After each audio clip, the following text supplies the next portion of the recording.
Good morning, everyone. This is President Todd Ferrante. At this time, I'd like to call the Board of Education meeting to order. I would like to ask our board members to identify themselves for the record as I call your name. Todd Ferrante, present. William Buchanan. Present. Katie Addis. Present. John Andes. Present. William Gordy. Present. Elaine McComas. Present. And Donald Smack. Present. We do have a quorum. And now I'd like to have a motion to approve today's board meeting agenda and a second. So moved. Motion by Ms. McComas. Second. Second by Mr. Smack. All in favor? Aye. Any opposed? Okay. Now, I'd like to have a motion to enter into closed session for the following reasons. To approve closed session minutes from the previous month, Section 3-305B, to discuss appointment, employment, assignment, promotion, discipline, demotion, compensation, removal, resignation, or performance evaluation of appointees, employees, or officials of whom it has jurisdiction, or any other personnel matter that affects one or more specific individuals. Section 3-305B9, to conduct collective bargaining negotiations or consider matters related to negotiations. And Section 3-305B10, to discuss school safety. Can I have a motion to enter into closed session and a second? So moved, Bill Buchanan. Motion by Mr. Buchanan, Second, Bill a Gordy. second by Mr. Gordy. All in favor? Aye. Any opposed? We are now in closed session.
Good afternoon, everyone.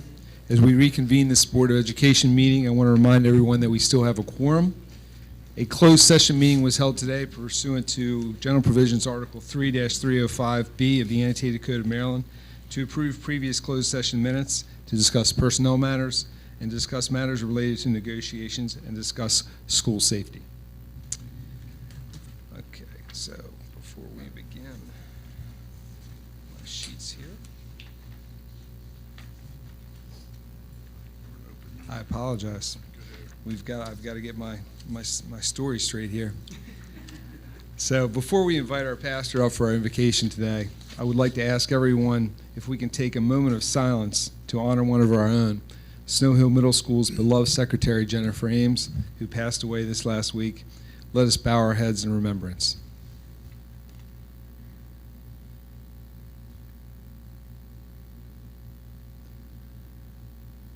Thank you. And I'd like to ask Mr. Taylor to say a few things about Miss Ames, if he would. Miss Ames was someone that we all knew. Although she spent her career and was from Snow Hill, she was a fixture throughout this county. She spent 37 years as a secretary or administrative assistant in Snow Hill Middle School, and it's someone that we all throughout the county have felt the loss, and unfortunately she passed away last week unexpectedly. So I ask her services this coming Saturday. I ask that all of you please keep her and her family in your thoughts and prayers. And certainly when you walk in Snow Hill Middle School, if you're a fixture in the Snow Hill area, you know what I'm talking about. But even those who do not walk into that school on a regular basis, you were always greeted by Jennifer Ames. And certainly, just as a side to not make it, or the light side of it, every time I walked in the building, she was the first desk in, and she would say things like, "Come in here, I need to tell you something." And I knew most of the time I better go in there and find out what she had to say. And she would ask questions all the time, but just a wonderful lady, and the kids and the community knew her. And so, it's just so sad that we lose somebody unexpectedly like that. So again, our hearts go out to her and her family, and please keep her in your thoughts and prayers as we move forward this coming school year and the year ahead of us. Thank you. Thank you, Superintendent Taylor. I would like to invite Pastor Mike Montgomery from Coastal Community Church in Berlin, who will lead us in the invocation today. And please remain standing for the Pledge of Allegiance. Let's pray. Dear Heavenly Father God, we just thank you so much for being such a great God. And Lord, I pray that as we all meet this morning, Lord, I pray that you be with all of us this evening. Lord, be with us this afternoon as we talk and we discuss and we plan for the school year ahead. Lord, be with the students that are coming in. Prepare their minds to learn. Be with the teachers as they go to teach. Give them the words to say. Give them the patience to be with these children and to teach them what they need to learn. Be with the administrators as they plan and coordinate. Be with this board as they continue to plan and coordinate what the school year is going to look like, and be with all of the people that are here today, Lord, who have their questions, their concerns, their ideas. Lord, I pray that everything be heard and that everything is pleasing and honoring to you. And finally, Father, we just lift up the Ames family and pray you continue to just bless them and be with them in this time. Lord, we thank you for being a great God, and we give you all the praise. Amen. Amen. I pledge allegiance to the flag of the United States of America and to the republic for which it stands, one nation, under God, indivisible, with liberty and justice for all.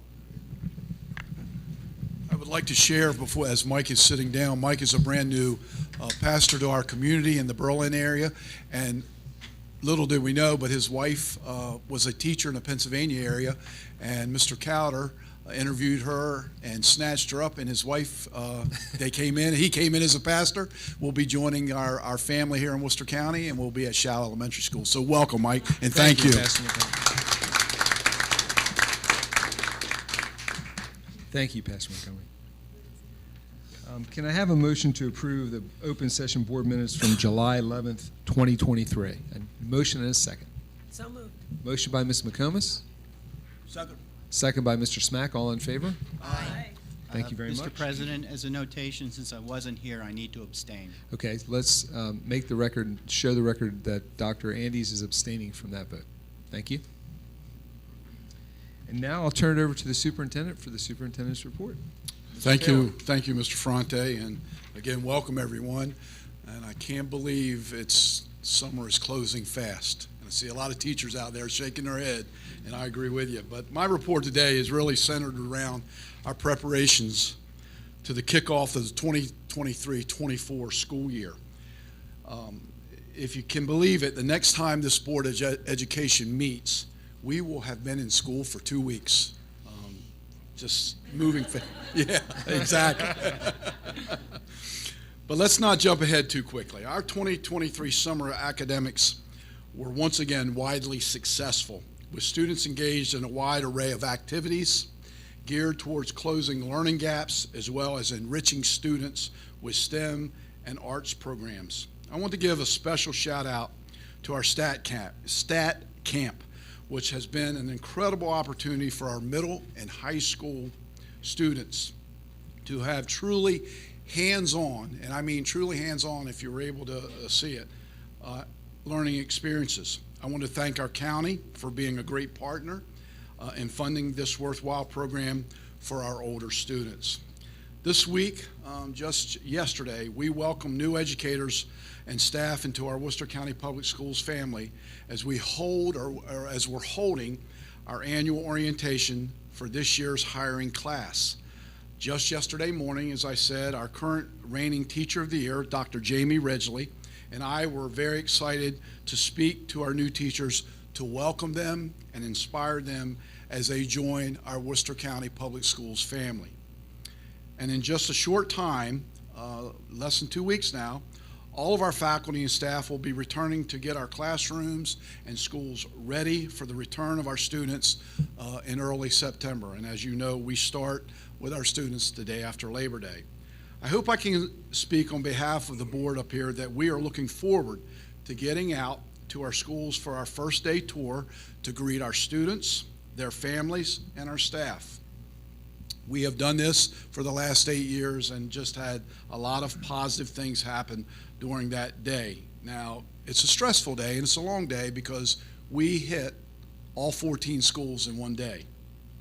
Be sure to follow us on our social media as we cross the county, and as always, we encourage all our families to share your first day of school photos with us using the hashtag #WelcomeBackWorcester. And so again, it's an exciting time.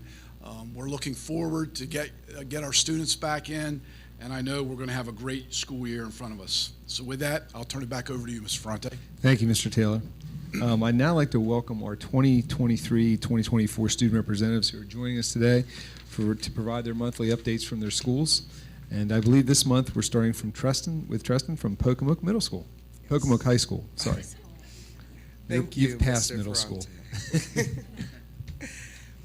In late July, the successful culmination of the Summer Academy marked a significant achievement, offering students a comprehensive range of opportunities encompassing service learning projects, driver's education, and Litera tutoring in ELA and mathematics. A notable highlight emerged with the future educators in the Made Men program, who received 3 college credits through a collaborative effort with UMES's High School Teacher Academy. Meanwhile, the commencement of fall sports encompassing soccer, field hockey, cross country, volleyball, golf, and unified cornhole has been promising, aided by free physicals provided by the school-based health center. Additionally, Pocomoke JROTC orchestrated a first-year cadet orientation camp, engaging participants in activities such as drill, physical fitness, marksmanship, and had a Q&A session with the leadership panel of senior cadets. The summer allowed current cadets to participate in National Drill Camp and Senior Leadership Camps, encapsulating the spirit of growth and commitment within the academy. Lastly, Pocomoke High School's group Speak Up was featured on the front of an MSCA magazine, a part of their Action Line section. We thank Speak Up for their work. We've got some exciting events coming up. Today, our AP teachers are hitting the road with yard signs and yummy treats to celebrate students who rock their AP assessments with a 3, 4, or 5. Pocomoke seniors are marking their calendars. Senior Warrior Day is happening on August 22nd, a chance for the class of 2024 and their families to gear up for a big year together. We're also taking our new Pocomoke area teachers on a tour around Pocomoke City with our PHS drumline, adding some rhythm to the mix and showing off our fresh faces. The Pocomoke Back to School Block Party is on August 30th. This event is shared with all Pocomoke community schools, bringing together partners, students, families, and staff at Cypress Park to kick off the new school year with a bang. And last but not least, we're rolling out the red carpet for our incoming Warriors on Freshman Warrior Day on August 31st. New beginnings are near. We as Pocomoke Community Schools would like to thank the Board of Education and executive team for their continued support of students. Thank you. Now on to Delia Holland. Thank you, Tristan. Neither the heat nor the summer have slowed things down at Stephen Decatur High School. Looking back on July, we had a very successful summer academy that included the enrichment and academic programs of sign language and deaf culture, Spanish culture, world art and photography, high school 101, and SAT prep. We were just shy of 100 participants, not including dozens of volunteers, and we had a 100% success rate for our credit recovery students. Our summer theater camp was also extremely successful. It was great welcoming our future Seahawks into our hallways and building their confidence on and off stage. Meanwhile, our school counselors have been busy finalizing schedules.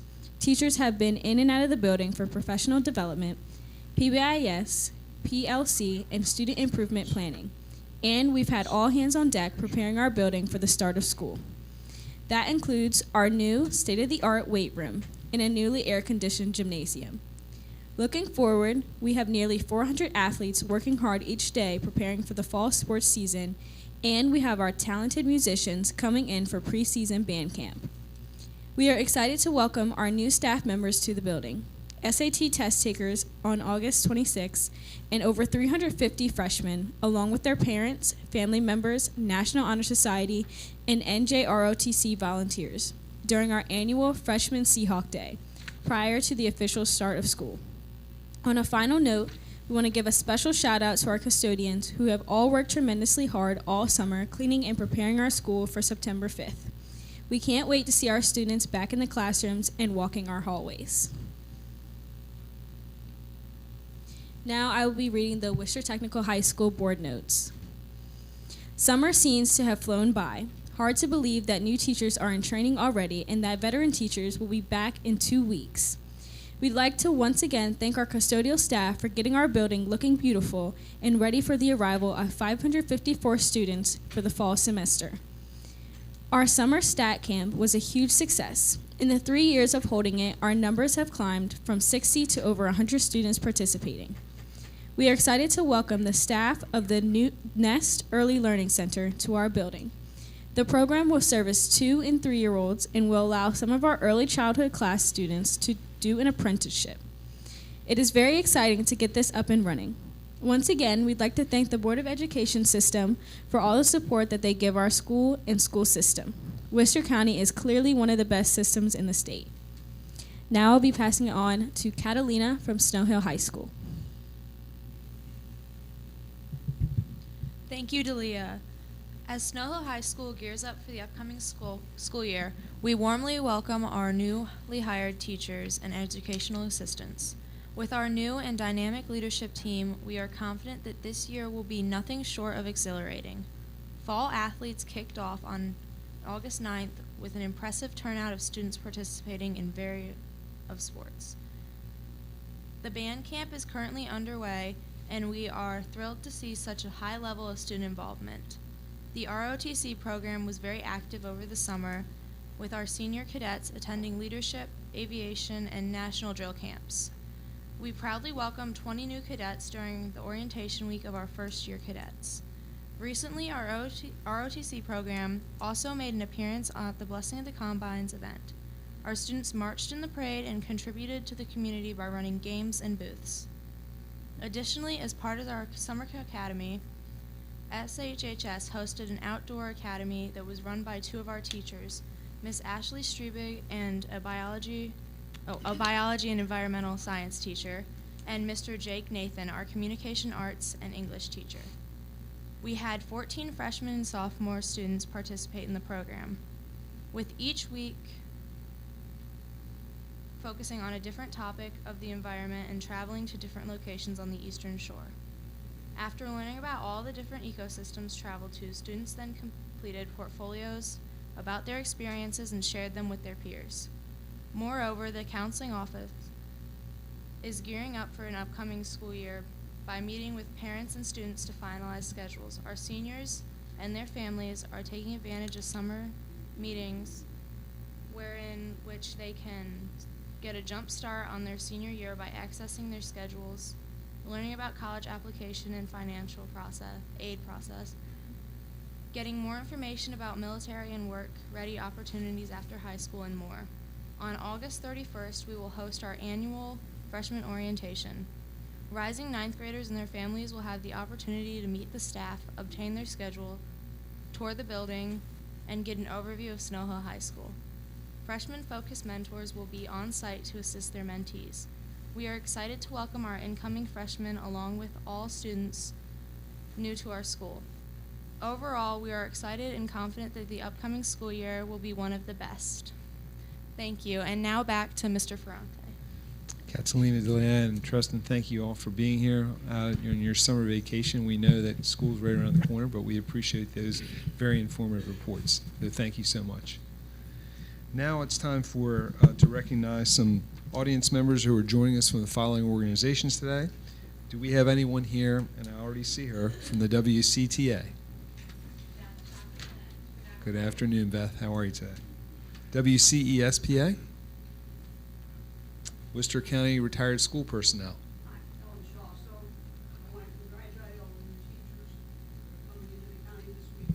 Thank you, Helen. Thanks for being here. Representatives from various schools, SIACs, PTAs, anyone? Okay. Now we have one recognition today. I'm going to turn that over to Mr. Tolbert's community recognition. Thank you, Mr. Tolbert. Thank you, Mr. Ferrante. Good afternoon, everybody. As you know, each year we have a fundraising campaign for the local United Way here at Worcester County Public Schools. And as all things in Worcester County Public Schools, whether it's academics, whether it's sports, or whether it's fundraising, we always want to be number one. So we worked hard. I'm proud to say we had a record-breaking year with almost $67,000 raised for our local United Way. Today we have Miss Amanda Haley here with United Way. You want to come up, Amanda? And we're going to recognize each school and the amount that they raised.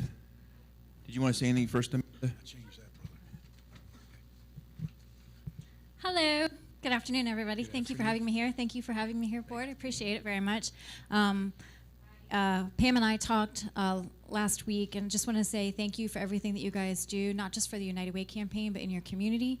As a parent, thank you for all of the incentives and the enrichments that you provide to your kids, not just coming into the classroom to teach, but all of the extra things that you do in the weekends, in the evenings, and how you give back to your community. So very much appreciative of all that you do as teachers and individuals, but also in your support of United Way campaign, and I wish you all a great and successful year.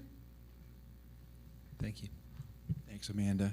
So I'm going to call each school up, and then you're going to do a group picture at the end, Carrie? Or okay, thank you very much. First, we have Cedar Chapel Special School that raised $1,599.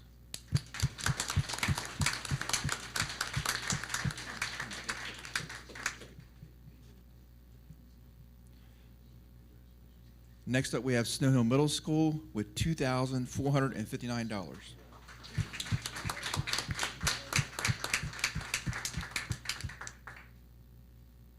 It's right over here.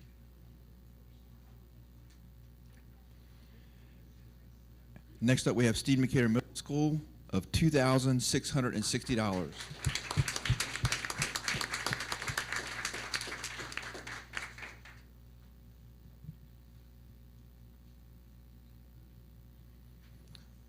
Next up is Shaw Elementary School with $3,099.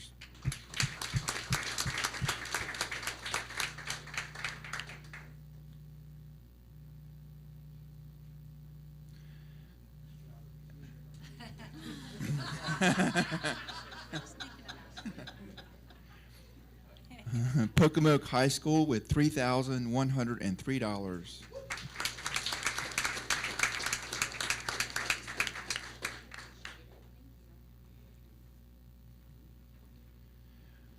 Next up is Buckingham Elementary School with $3,532.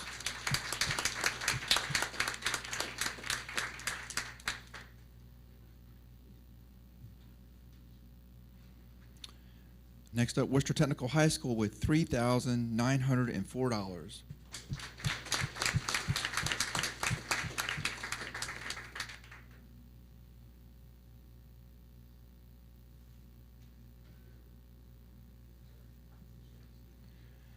Snow Hill High School, $4,085.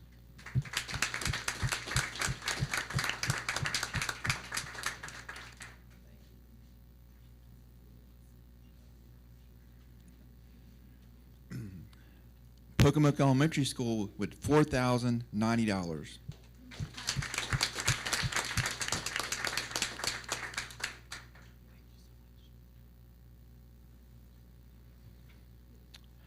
Pocomoke Middle School with $4,500.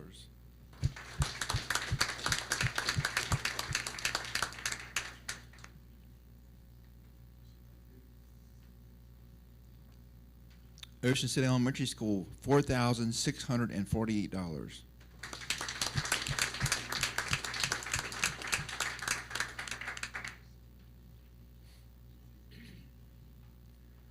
Snow Hill Elementary School, $5,184.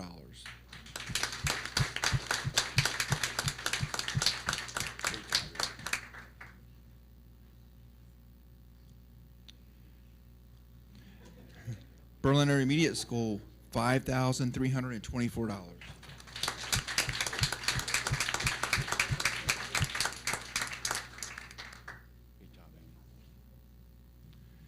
Stephen Decatur High School, $7,000 even.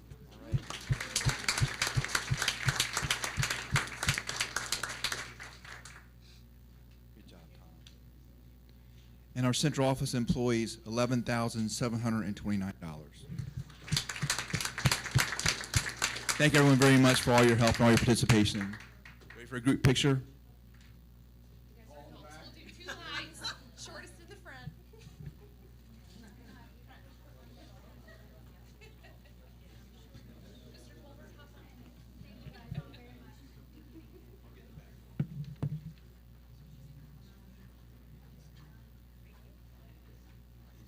There we go. Just make sure you're going in those little windows between people.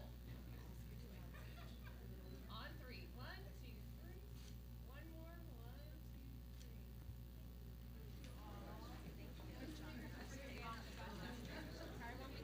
Thank you all very much.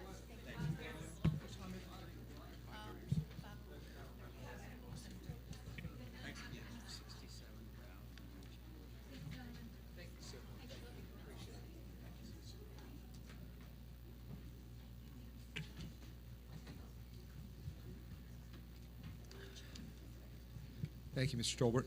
You're welcome, sir. Now it's time for individuals and delegation comments. All individuals who signed up to address the Worcester County Board of Education may do so for 1 or 2 minutes regarding information, accommodations, or concerns which may need future board attention. Concerns that are specific to an individual will not be discussed in open session and should be directed to appropriate district personnel for investigation. When you are called to address the board, please state your name and address for the record. And first up, we have Myra Biggins. Myra?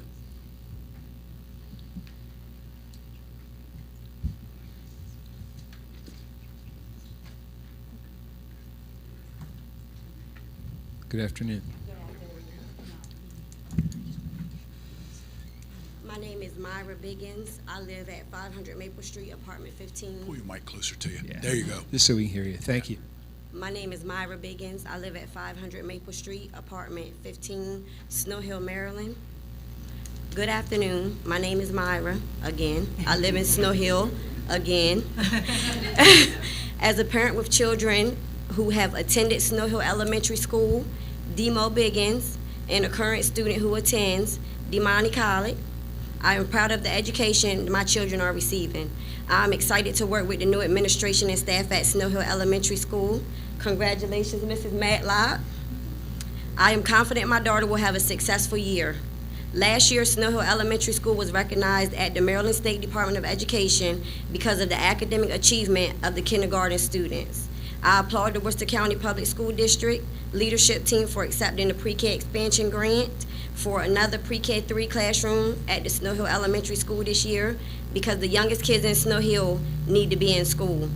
I want the county to fund the additional pre-K 3 classroom when this grant runs out.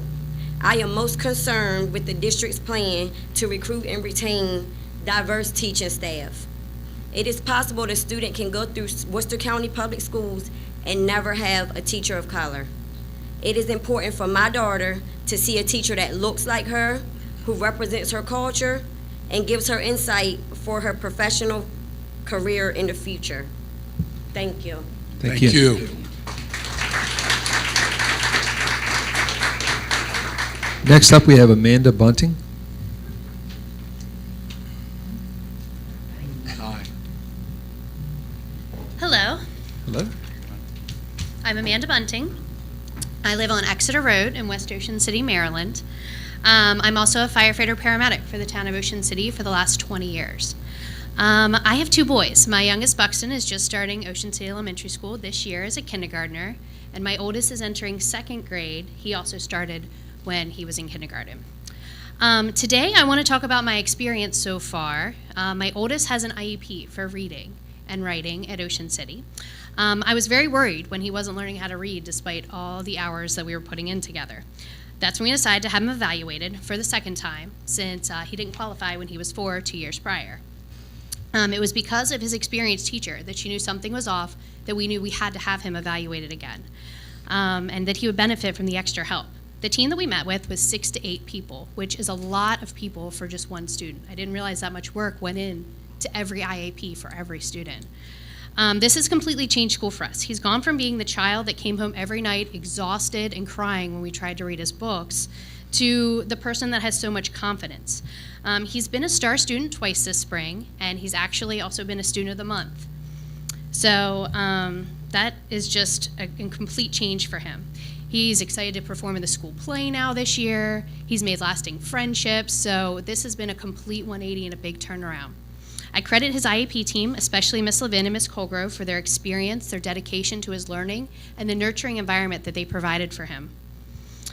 He also has been fortunate to go to summer school for the past 2 summers, and that consistency with school throughout the summer has been amazing for him because he isn't able to read at home and to focus, and there's so many distractions. So that learning environment that those teachers provide for him, like in school, is he just wouldn't be as successful without it. He works so hard. And now that he actually sees like measurable results, like these milestones that he set for himself that he can achieve, his confidence is built so much, and I didn't expect it so quickly. Like when they set that plan into effect, that how soon that he would actually meet these goals and achieve it, and just the turnaround in his personality. So that is his story. So thank you for listening to me. I knew I was going to run over because I can't keep anything in 2 minutes. So thank you so much, and I just want to share that positive experience with Ocean City. Thank you for sharing. Thank you. Yes. Thank you. Thank you. Next up is Willie Brown.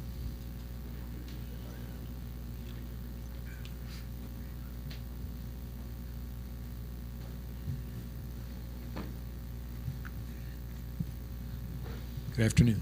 Good afternoon. Good afternoon, board members. My name is Dr. Willie Brown, Jr., and I reside at 333 Winter Quarters Drive, Pocomoke City, Maryland. As you know, Worcester County Public Schools has been doing an amazing job as a system, as well as keeping it a student-centered focus for not only our students, the parents, but the community. The work that has been done by the teachers, by the leaders, and by all staff members throughout the whole entire district should be commended, and the work is definitely been completed with passion. My child, Willie Brown III and Lydia Brown, both attend Pocomoke Elementary School. They are entering in the 3rd grade. Lydia is entering in the 2nd grade. I cannot begin to tell you all how much support that we have seen from the school system, from the community, and the outcomes has been goal-centric. Not only have every student in the county, for what we've seen, feel like the skills and the knowledge that was gained throughout the school year has been successful, but we also want to keep the system performing at a high level as we recruit more staff, teachers, administrators, retain the best teachers, and as we look at the highest priority for funding resources. I am hopeful that as more demands come about the Maryland blueprint, that we maintain the small class sizes and the quality of education that make the system so special. I want to conclude by saying sincerely thank you for your efforts at Worcester County Public Schools. Thank you. Thank you. Thank you.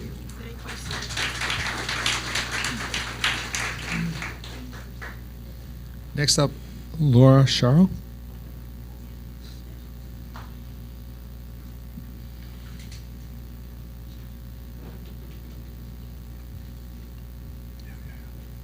Good afternoon. My name's Laura Charley. I live on Juneway Lane in Ocean Pines, and I have a first grader at Shell Elementary. And he has special needs. He has an IEP. He has autism in addition to other special needs. We've taken him to many medical professionals. He's a conundrum to them. We've gone down lots of different avenues trying to figure it out, and medical professionals, they kind of said, we're going to stop trying to figure him out. But the people who have not stopped trying figuring out my son are the teachers at Shell Elementary. And his Take your time. And his IEP team, they never stop trying, and they have had him meet so many milestones and so many breakthroughs, and they're like my family now. And the thing that I wanted to point out today is that when I heard that Summer Academy was going to be cut from Shell, I cried, like ugly cried. He thrives in the smaller classes there. I mean, he thrives year-round with the team that he has, but Summer Academy is really special for him. And routine is very, very important to him. Oh my goodness. And if he qualifies for ESY next year, which he probably will, it won't be the same if it's not at Shell. He'll be at a different school. He'll be a longer bus ride, different teachers likely, and it's going to disrupt his learning and his progress, and we need that time in the summer.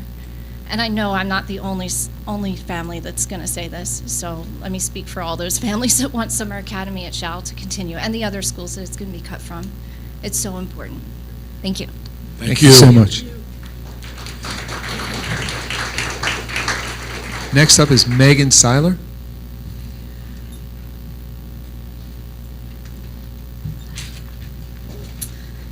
My name is Megan Seiler. I live on Franklin Avenue in Berlin. I also teach at Stephen Decatur High School. When negotiations were complete and sent to association members for voting, I was asked what I think a fair place to settle would be. I don't know if I can truly give a fair COLA number because I don't have enough knowledge of how negotiations went.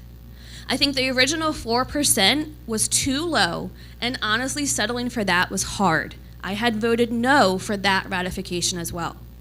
In the long term, every year we get slighted on COLA is another ding to my retirement. In the short term, it's a battle between low COLAs and high inflation. It's deciding between buying a full grocery load of food or filling up my gas. It's relying on community donations to make my classroom and instruction inviting for my students. It's holding my breath between paychecks as I try not to let my daughter see my stress and sadness when I tell her we don't have the money right now.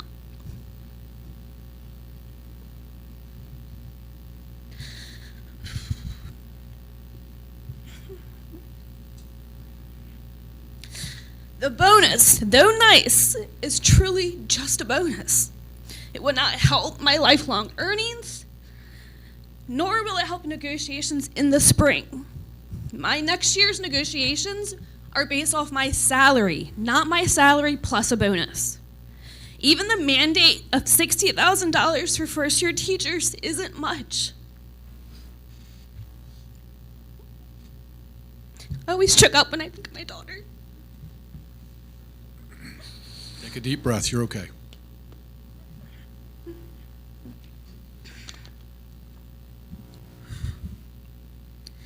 With inflation, that $60,000 in 2026 isn't the $60,000 we're talking about today. I fear we will always be the lowest paid in the state. But how did we get here? We didn't used to be like this.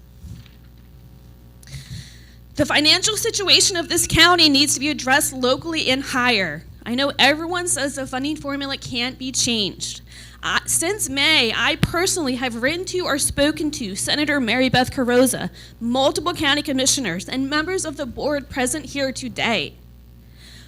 It seems that no one wants to work with anyone outside their group, with someone on the front line.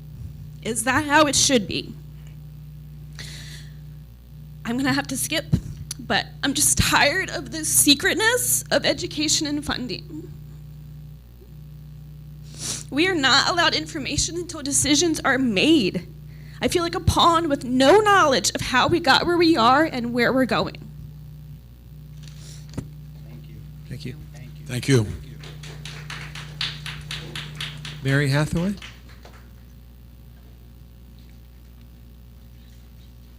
Good afternoon. Good afternoon. My name is Mary Malone Hathaway. I live on Camelot Circle in Ocean Pines, Maryland. Like Megan, I'm a single mom, and I am a very proud teacher in Worcester County Public Schools. I've been a teacher at Stephen Decatur High School for 12 years. I'm also a product of Worcester County Public Schools, from Shall Elementary, although it looks a little bit different now, up through Stephen Decatur High School, or Superintendent Taylor, you were my principal. I have been proud to be a Worcester County student, and when I decided I wanted to become a teacher, this was the only place I wanted to make a home. But I'm not here today to talk about myself as a teacher. I'm here as a concerned parent. When I decided to form a family, this is where I wanted my daughter to go to school. I wanted my daughter to have the amazing experiences that the other people before me have spoken about. I wanted her to have the educational benefits that I received from Worcester County Public Schools. I wanted to know that when my daughter graduated, that her diploma would carry weight, and that when she went out into the world, she would have the skills that Worcester County Public Schools provided her with. However, due to recent cuts in programs and decisions that have been made in this county, I am starting to be concerned about what my daughter's education looks like. She starts kindergarten in 2 short weeks, and despite thriving last year at pre-K4 at Shall Elementary School, I'm nervous what the next 12 years look like for her. Not only for myself and the bottom line, but what that means for opportunities for her moving forward, whether it's after-school programs for enrichment, or God forbid she needs some remediation or stay after with a teacher, those opportunities may not be there for her. I am urging you, as we move forward, to, as Megan said, come together and work together and think about all of our students, much more than dollars and cents on a line item budget, but think about their futures. Worcester County has always been an incredible place to go to school, and I'm proud to be part of that. As I see my wonderful students sitting here in front of me today, I just want my own daughter to have that same opportunity. Thank you very much. Thank you. Thank you. Christina Cosgrove?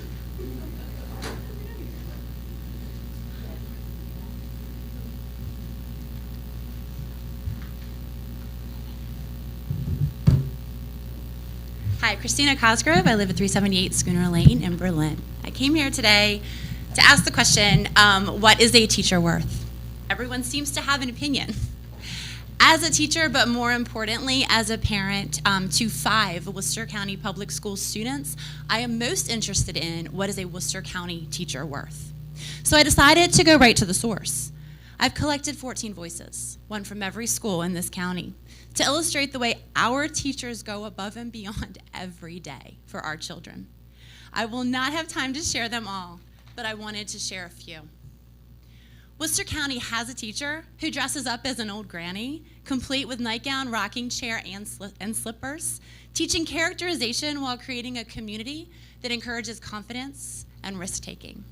Worcester County has a teacher who encourages sending postcards from vacations so that classmates can learn about the world from each other. Worcester County has a teacher who transforms carpet time into virtual field trips, that's so much better, using smart technology. Worcester County has a teacher who embraces families and sends home class news and school happenings in multiple languages.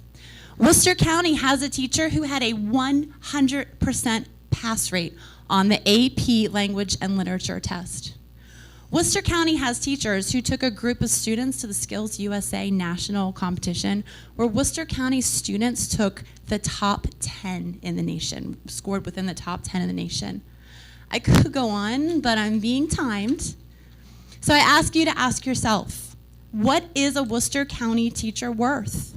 What should it cost to recruit and retain the quality teachers that we need to shape the future of my children?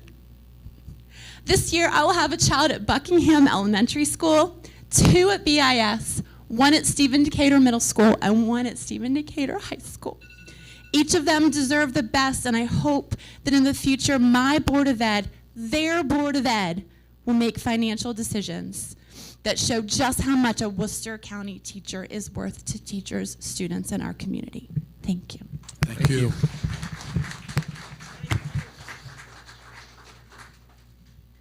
Next up is Emily Gelman.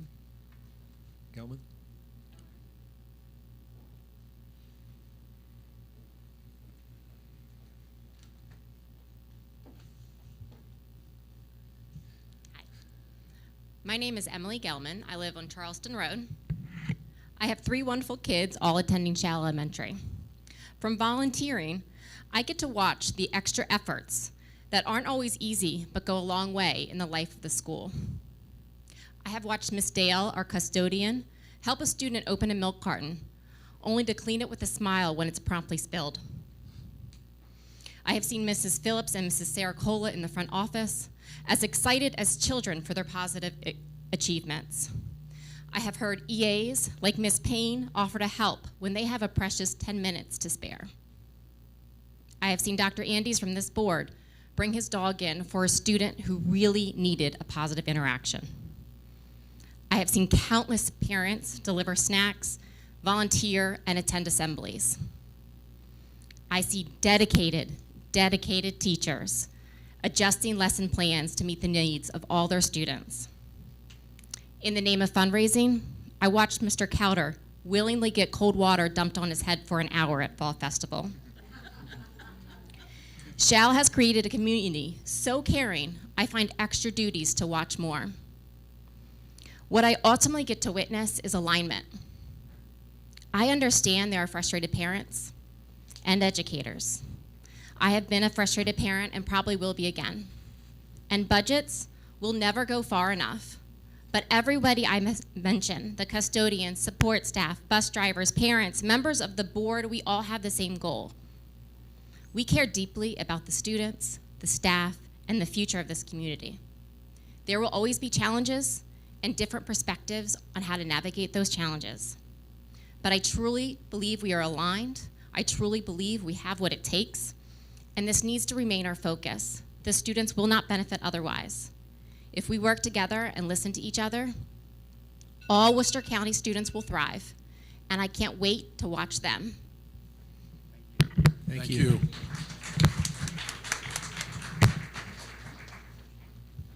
Thank you. Next up, Audrey Winko.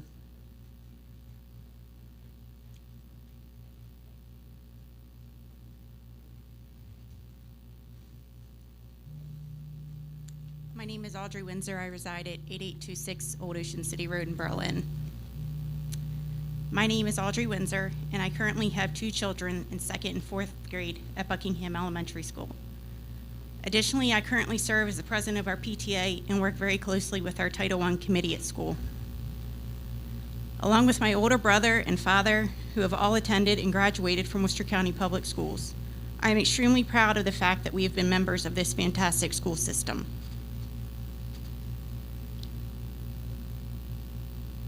my mother, Ginger Gillis, was a driving force in the new Worcester Career and Tech School, built so that students had a school to attend that they were proud of, while being provided with everything they needed to be successful at the end of their program.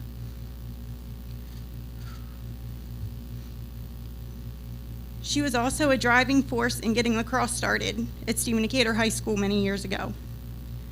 This school system has always had a special place in my heart, and I cannot convey enough what a positive impact it has had on my family and I over the past and present years. I have worked in our local emergency room since I graduated Stephen Decatur over 20 years ago, thanks to the opportunity to attend the nursing program at Worcester Career and Tech Center. While working in the ER, I have the opportunity to talk with my patients and develop relationships with them. And something that always makes me smile is when they tell me they moved here because of how wonderful our school system is and that they wanted the best education for their children. I now worry about those families who moved here for the best education in the state and for those families who are heavily rooted in Worcester County as well, as we continue to hear the news of budget cuts and lack of funding that will greatly impact these students and families. I know for myself what a positive impact Summer Academy and before and after school programs have had for my children, as I am the first to admit they suffered academically during COVID shutdowns, and it was those programs that aided them in getting back to grade level. I know this year is going to be difficult, but let's not lose sight of the fact that we are still Worcester County Public Schools, and we are proud to be here. Thank you. Thank you, Audrey. Next up is Susan Ostrowski.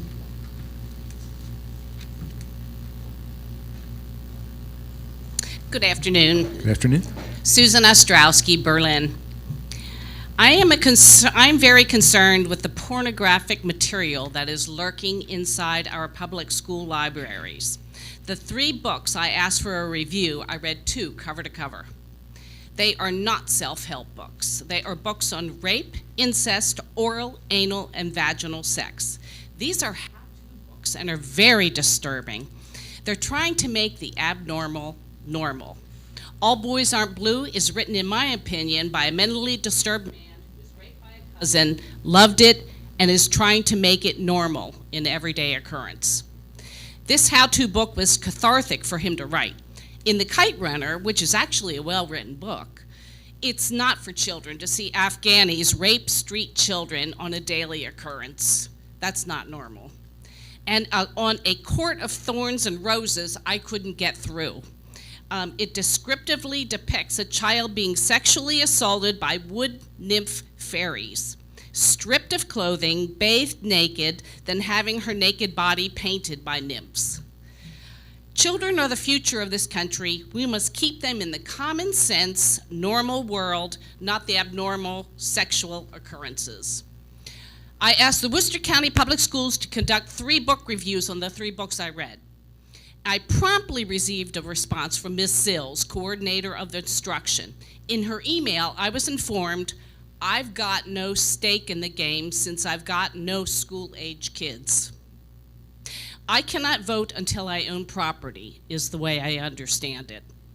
That's not what a taxpayer wants to hear as someone who pays your salary.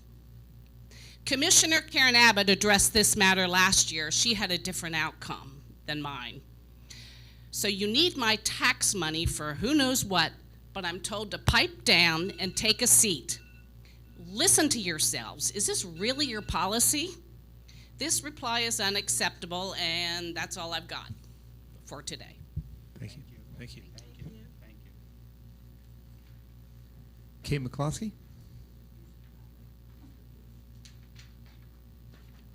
Good afternoon. I'm Kate McCloskey from Ocean Pines. I wanted to share my experience with the book, the request for a book review policy as well, just so everyone knows what I had gone through recently. Last year, March of 2022, I had called the head librarian because I was concerned about the amount of sexual obscenity contained in a particular book that was in the school libraries, and Ms. Sills told me that there was a request for review of a book form that I needed to fill out and submit, which I did. And Ms. Sills replied in an email that the book review committee met and unanimously decided to keep that book in our school libraries. I was doing research on Maryland criminal law, Title 11, Subtitle 2, Section 11-203, and it prohibits the display of sexually obscene items, including books, to minors. The law defines obscene as items or books that include erotic touching, sexual intercourse, sodomy, etc., which this particular book had all of these. And I was shocked that the committee unanimously agreed to keep this book. It made me wonder who was on the committee and how I could get on it. Since then, I've identified 49 books and counting that have come into our school libraries, I believe during the pandemic years, I'm not quite sure, but they include sexually obscene material as defined in this same Maryland law. And I'd like to note that some of these books include violent gang rape scenes and pedophilia, sex scenes. And I bet excerpts from these books wouldn't even be able to be printed in our local newspapers. We're talking about content that's well beyond R-rated movies into the X-rated material that's available right now in our school libraries. And now I hear that the board changed the policy, the request for a review of book policy, where you're only allowing parents, employees, or students to now fill those forms out. My husband and I are Worcester County taxpayers, property owners, and business owners for 18 years. Our 3 daughters have already graduated from Stephen Decatur. So while my kids are graduated, I care about other people's kids. That's why I'm here today and why I come to a lot of these meetings. So to wrap up, I just want to know when the policy changed and why. And since I'm no longer able to submit these forms, I just want to go on record to say I'm concerned about the amount of sexually explicit books that are being allowed on our school library shelves. Thank you. Thank you. Thank you. Next up is Pat Barbley.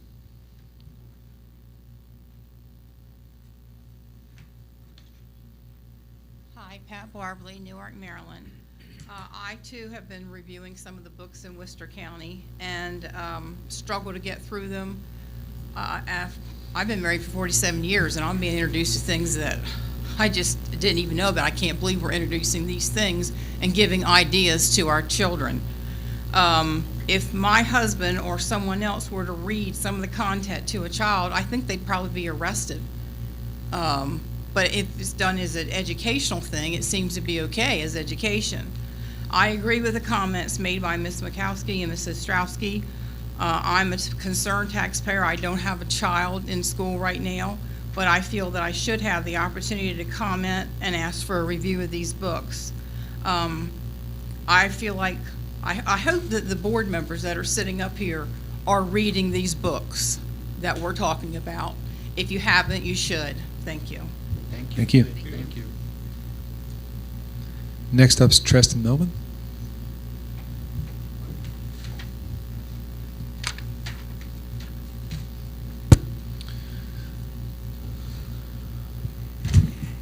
Hello, thank you. I'm Treston Melvin. I'm from Pocomoke, 561 Ocean Highway. First, I'd like to commend those who came and spoke for themselves and for others. Due to recent events, I found myself before you all today. I am Treston Melvin, student at Pocomoke High School and student board representative for the Worcester County Board of Education. Though I hold these titles, I am here to speak as more than a student, more than a representative. I'm here to speak as a human, as an equal to you all. While serving my time on the board, I've already experienced the ugly side of the education system. I've seen hate, bigotry, and exclusion all within the community we live in and cherish dearly, not from the Board of Education, from people outside. Principal Jennifer Rain of Pocomoke High School has been more than a principal. Mrs. Rain is like a mother, a friend, and a teacher in one amazing package, but most importantly, she's an inspiration. I turned to Miss Rain after seeing the hate spread around our community, and I saw she was battling the negativity with inclusivity and love for all students. It's been brought to my attention that as of late, Jennifer Rain and all of Pocomoke High School, especially the wonderful club of Speak Up, has been under attack, and I'm here to ask respectfully that we just allow others to be free. Inclusivity, intersectionality, and diversity is not harming anybody.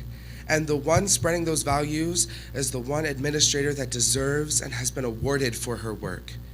Jennifer Rain, Pocomoke High School, and Speak Up aren't going anywhere anytime soon, so please find it in your hearts to accept diversity and inclusion, because if you care for the students of Worcester County, you know that's what's best for them. There are bigger issues than inclusivity. We should not be concerned about gaining a flag policy. We should concern ourselves with the real things and people providing educational disruption. Not a flag, not a book. Some books are not the issue. You might be. And remember, this is a student saying this. I am someone's kid. This is what I believe. Please get a student perspective before concerning. Some traumatic experiences must be heard. Stop silencing trauma-instilled voices. Stop silencing voices at all. I commend Jennifer Rain, my principal and my biggest mentor. So much love to her.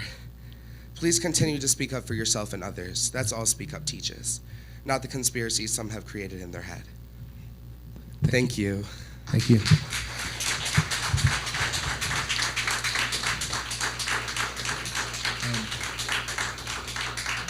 Just a quick comment, Ms. Ostrowski and Ms. McCloskey. I'll make sure that we have not changed the policy, but I'll make sure that you'll get a copy of that policy emailed to you so that you can review it. Okay? You're welcome. Okay, moving forward, thank everybody for their comments. Moving forward, I'm going to turn it over to Dr. Annette Wallace for our international field trip request.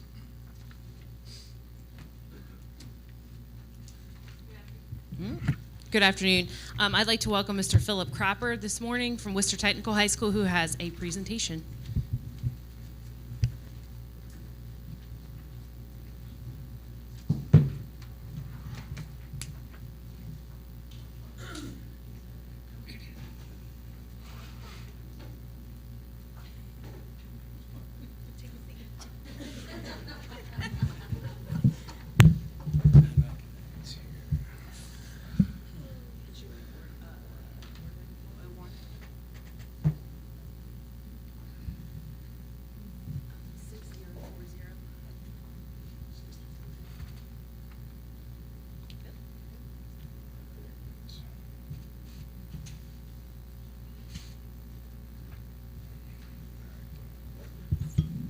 All right, I'm Philip Cropper from Worcester Technical High School. Everybody knows me as Chef Cropper.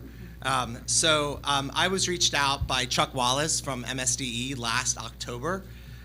There's a thing called sister cities in Maryland, which I just learned about.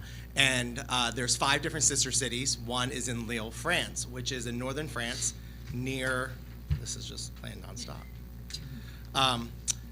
near Belgium. And they reached out to MSDE and said, we want a Maryland high school to do an exchange with us. Why this is not working. So Chuck Wallace reached out to me and said, you run an exemplar ACF culinary arts program. Could you please, reach out and look into this? Is it something that you would be interested in doing? And I said, certainly, we would love to be part of it if we could. And here we are today. So after about a year of meetings back and forth, most of them virtual, with the Department of Commerce, MSDE, and with the dean from the school in France, here we are with this presentation. Is it not? He's a really good chef. Yeah. I had it all set up. I don't know why it's not working. All right, there we go. There you go. I now have an assistant. Perfect. So the idea is to have 8 students in grades 11 through 12 who are enrolled in the culinary and pastry arts program at Worcester Technical High School to go to France for 10 days, and then students from France come here for 10 days. So the way it would work is we would have students come to us first. It would be 8 students, 2 adults. They would spend a total of 10 days, 5 roughly in school with the students. It would be a complete exchange. And the rest of the time would be 2 days of transportation, 1 here and 1 back, and then seeing other cities and landmarks in the area and how they tie together. The average cost would be about $2,500 per student. We're coming up with that fee from passports and airfare because the students would actually be housed in a hotel there that's owned by the school. And here we have a local hotel in Ocean City, the Sea Bay, that has offered to house the students from France. Originally, we wanted to do an exchange where students would live with other students, but we thought just it might be a little bit better and safer to be in a hotel than with other families. The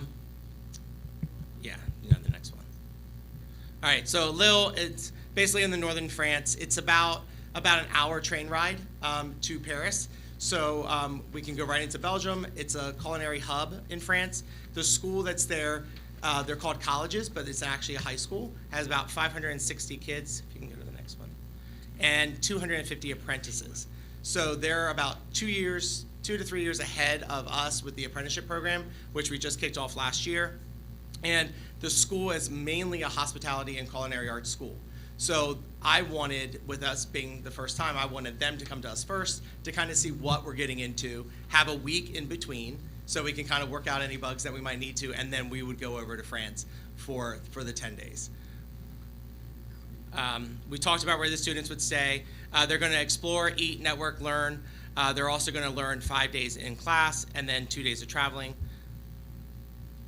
And we're going to have round-the-clock safety. So what this means is 24/7 bilingual dean instructor on call. We're going to have student travel insurance. The cost for the student travel insurance is as low as about $100 per student, and that's through a second-party agency. That's through MSDE. Phone tree and mobile tracking. We're going to have MSDE State Department travel advisories and updates the whole time. Chaperone ratio is 1 to 4, which county policy is 1 to 10 for out of county. And then we have an agreement between MSDE, Lille, France, and the State Department of Commerce.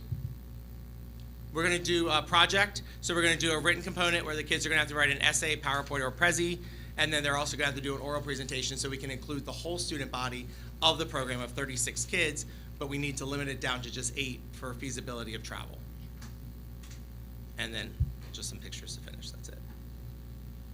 So that's our proposal. We're looking to do it late March, early spring, or early April. I want to try to avoid winter weather and snow delays, but I want to get in before all the spring issues of, graduations and sports and award ceremonies. So it's all still up in the air right now. We do have a contract. I included a copy of that with the board documents. I have not signed the contract yet because I wanted approval before we did it. But if this gets approved, then we're going to move forward in October with another meeting with all parties involved to get it planned for the fall or the spring. So Mr. Cropper would seek your approval through the superintendent of this trip. Sure. Does anyone have any questions for Mr. Cropper regarding this trip? Mr. Buchanan? Speak in your mic, Bill. Do you have all the chaperones picked out yet? So basically, we would need 2 chaperones. One would be an administrator for the county, and then myself. So we could maybe have some extra funding and some extra board members tag along. But Okay. Thank you, Mr. Buchanan. Any other questions? Mr. Gordy? Dr. Wallace, obviously you have a hand in this. This is pretty new, pretty sudden. What did your research show here? We're venturing into. Yes. I'm very excited about it.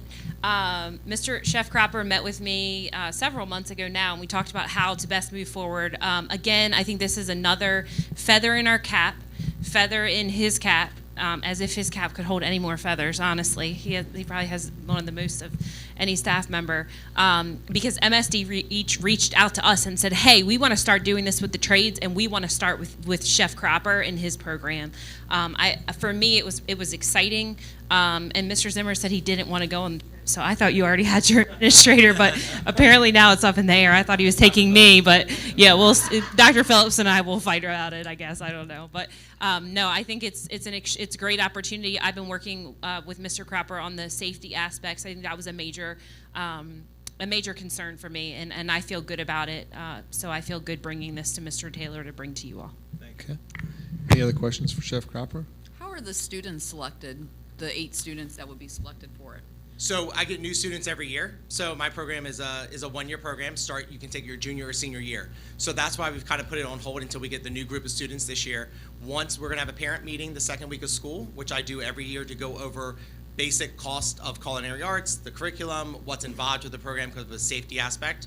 During that meeting, I'm going to introduce this trip if it's approved, so parents are aware of it, and then we're going to have kids sign up by interest, and then we'll have throughout the school year, it's going to be, you're going to have to maintain your standards with your testing. You're going to have to keep your grade up. You're going to have to help with the activities to be able to qualify to go on the trip. And then if we don't have enough students from this year, we're going to go back to students that completed last year as a junior that's now a senior in the county, but still a current student, and ask them if they're interested in going on the trip. And then as far as funding, we did a pop-up booth at the Berlin Peach Festival just 2 weeks ago, and we did $3,800 in one day. Wow. So, we have a lot of community support. I don't think we're going to have a problem there with funding the trip aspect of it. Yep. Should this get approved, though, we are accepting donations today, so we will take cash or check, or Phil and I both have Venmo. So, And we're always taking money. And the nice thing is, when I said to MSD, I said, why are you guys coming to us when there's other schools across the bridge? And the nice thing about Worcester Tech Culinary is we are an ACF accredited program through the American Culinary Federation, and we are one of 3 programs in the state of Maryland to be dual accredited, and we're one of 2 to be an exemplar program in the state of Maryland. So That's great. So, do I have any other questions for Chef Cropper? I know I have a lot of volunteers up here to go on the trip. Any other questions? Just a quick Okay, Dr. comment. Anderson. Please remember the lead time to get a passport now. There's significant lead time to get a passport. If you've tried to renew a passport, you know it's 3 to 6 months. So just as a point of caution, you may want to think about if a student does not have a passport or an expired passport, it's going to be necessary for them to start that application process pretty soon. yeah, and I did reach out to City Hall in Ocean City, because they do passports right there in the City Hall office, and they said that they would set time aside to do all the kids at one time for us. So. So can I have anybody else? Anyone else have any other comments? Dr. Andes, you still have something? No, so moved to approve. Okay, so I have a motion by Dr. Andes. First of all, a motion to approve the Worcester Technical High School Culinary International Field Trip request. I have a motion by Dr. Andes. Do I have a second? Second. A second by Mr. Gordy. All in favor? Aye. Any opposed? Thank you so much. Thank you, Chef Cropper. Thank you, Thank you. Principal Zimmer.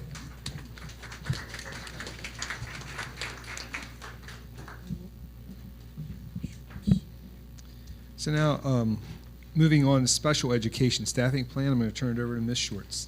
Thank you, Mr. Ferrante. And Wendy and I have no trips planned, but we do have an approval item for our staffing report for special education. Through COMAR, we are required to do this presentation each year and seek the board's approval.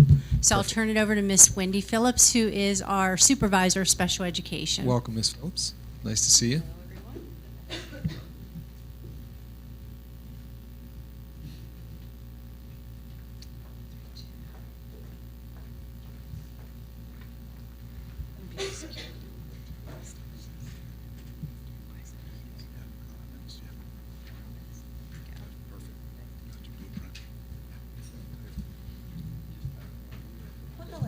Hello.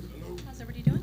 Doing great. Yeah, speak in I'm your Wendy mic, please. Phillips. I'm the supervisor of special education. Wendy, talk right into it, please. Gosh, I can't stand this. Okay. Hi, I'm Wendy Phillips. I'm the supervisor of special education. I'm going to present to you today a presentation about the Worcester County 2023-2024 staffing plan. So each year I prepare a little presentation just to give you a little bit of information about special education, because it's so in depth and there's so much information. So you already have the staffing plan in front of you, I'm sure, and here's just some information to help you. So understand. So how is the staffing plan developed? This is a year-long process. It starts in September with child count. So we, our data manager, counts all the students that receive special education services and their disabilities. That report is sent to MSDE in October.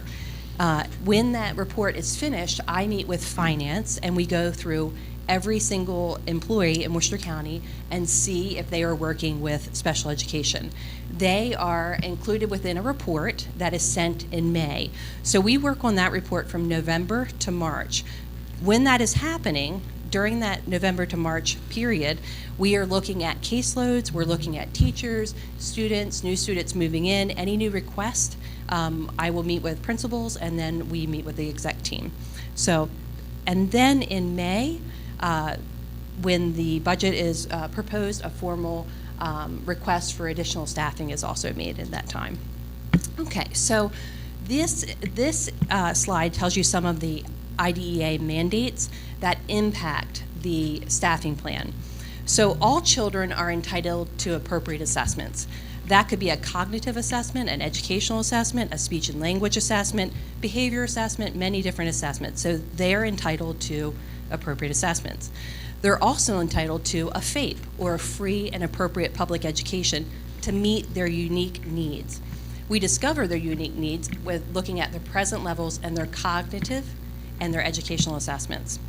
Services can begin at birth and go through age 21. That will be Part C. Services can also start at age 3 and go to age 21, and that is Part B, which it's counterintuitive. So, if a child wants to stay on Part C, they can get an extended family service plan. That is goals related to family actions. An IEP is more school level, and that's age 3 to 21. All children are entitled to an education in the least restrictive environment. This is a continuum of services that we must provide, and children have to have access to the general education curriculum. This happened with the reauthorization in 1997. Many of you probably went to school when children with special needs went into a resource room, and that's where they stayed. They found that that doesn't work. In 1997, when it was reauthorized, a push for results for special education happened, which is great. Children also are determined to need SDI, which is specially designed instruction. They must qualify on a two-prong approach for special education, one of the 14 disability categories, and a need for SDI. Then ESY is also provided to children, and that is if a child is not going to meet their IEP goals during the school year, they can get ESY, and we provide them instruction during the school year. That is required. Transportation is required, and they are required to have that. Not all kids, but a lot of kids. So Child Find is one of the guiding pushes, and actually it's probably one of the foundational elements of IDEA. We are required to identify, locate, and evaluate any child that is suspected of having a disability. So when you look at the definition there, you kind of think, who is eligible? Well, anyone that resides in Worcester County Public Schools is eligible to be assessed and receive services if they're determined to have a disability. Also, children that go to private schools are eligible to be assessed. So who do we serve in Worcester County? We do a great job serving our students here in Worcester County. We have 121 Part C's in blue up on the screen, students right now, children. They're birth to 3, some are 3 and 4 actually. And then we have 753 active IEPs. Our Part C is the largest it's ever been. We are at the largest we've ever been in the history of Worcester County at this time. So who are the children that we service? Well, our primary disabilities, you can see that the chart shows the breakdown of the primary disabilities in Worcester County. Worcester County has approximately 11% of our student population that we service with disabilities. And the state of Maryland has 12%. So we're just right in tow with the state of Maryland. And if you look at our disability categories, speech and language, SLD, and OHI are the 3 highest, and that is actually the same as the federal numbers. The federal numbers, that's about 66% of the whole entire United States, and ours is 63%. So Worcester County is looking really good with our numbers where we are. We do have a larger amount of children with multiple disabilities in Worcester County Public Schools. The federal number is 2%, and we are at 11.2%. Multiple disabilities are children that have multiple disabilities, and we can't determine which disability has the most impact on the child. So that is a significant factor here in Worcester. So we have to provide a continuum of services. This is required. Students can receive services in the general education classroom, and that can be, the general education teacher can provide those services. That is at the very, that's LREA. And then we can also have, which the majority of our kids have in Worcester County, full inclusion with supports in the classroom, and those services can be provided by a special educator, a general educator, or an EA. Then the next step, the more restrictive, would be services provided inside and outside of the classroom, separated from their gen ed peer. Then the most restrictive is a separate, public separate day school or a special school or home and hospital education. And we also have to provide these children related services within all of these LREs. So where are Worcester County's kids? We do really well. We exceed the state target of 71% for our 80% of more in the general ed. We're at 84%, which is wonderful. You can see in blue the majority of our kids are served within the general education classroom. And that's what IDA mandates, and that's what our State Department asks us to do as well. So what programs do we provide? Well, we have infants and toddlers, 0 to 3, and that was that 121 cases that we have right now. Itinerant services, those are services where people travel either to homes, daycares. They also, parents could bring the kids into the school and receive services. We provide services in preschools and Head Starts. Of course, there's services in all Worcester County Public Schools. We have about 5 kids in our RISE program right now. That's our program for children with emotional disabilities. We also have Cedar Chapel. Non-public schools, we have to provide, if a child is determined by the IEP team to need a non-public school, that would be a MANSEF school. We have to provide them with that. We have a secondary transition services work experiences program and parent support services as well. So here's some numbers for you. In early childhood, we had 167 referrals last year. This is the most we've ever seen in Worcester County as well. The process takes 45 days, and we had 167 of them. And think that team had to process 167 of those referrals over our school year as well. 73 children, 0 to 3, are receiving services. 15 are 3 and 4, and then 26 of our infants and toddlers are in the process of transitioning right now into our school-age kids. Our school psychologists last year in Part B conducted 441 evaluations. That is a lot. That is 4 school psychologists, and that means they had over 100. Thankfully, we were able to hire another school psychologist to relieve the load on our school psychologists.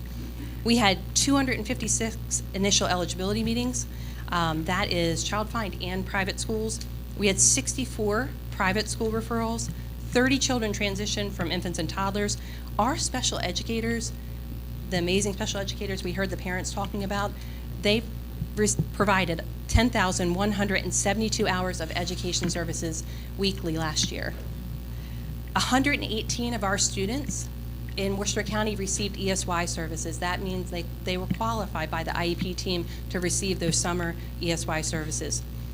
In our school employment programs, 19 students were employed for summer youth employment, which was wonderful, and 33 of our students were employed during the school year through our employment programs. So Worcester County also must remain under the 1% mandate for students participating in alternate assessments. Some students receive a Maryland Certificate of Program Completion, and some students receive a high school diploma. 753 students are receiving services in Worcester County right now, as I said before. 60 of our students are pursuing a Maryland High School Certificate of Program Completion, which keeps us under that 1% mandate. 693 students are pursuing a high school diploma, and I'm just going to open it up for questions. Hey, board members, that's a lot of information.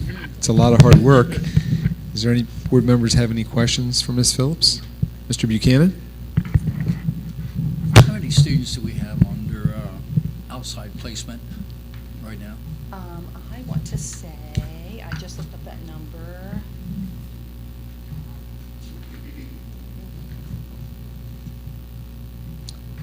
I want to say 38. Outside placement, 38? Yes, I want to say 38. Mm-hmm. Okay, all right, thank you. Any other questions? Yes, I'm any other sorry, board Mr. members? Fronte. That's okay. Any other board members have any questions? Dr. Andes? Why do you ask me if there are any more questions? Then you look at me. No, I don't have any more questions. I just want to commend Wendy and the entire leadership team and the entire group of special educators, school psychologists, occupational therapists, physical therapists, speech therapists, and everyone who makes a difference in the lives of the children that you serve. So thank you for doing an outstanding job, leading the program, making a difference for every single child who has a special need or learning challenge. Thank you. Thank you so much, Dr. Yes. Andes. That means a lot. And I would reiterate that, part of the success of this program is the people behind it. And you guys do a terrific job. And it means a lot, not only to us up here, but to all the families in Worcester County that you serve. So thank you so much. And again, if no more questions, this is an approval item. So Mr. Taylor is requesting the approval of the 23-24 special education staffing plan as presented. Thank you, Ms. Schwartz. Can I have a motion to approve the 2023-2024 special education staffing plan as presented? So moved. A motion by Ms. McComas, a second by Mr. Smack. All in favor? Aye.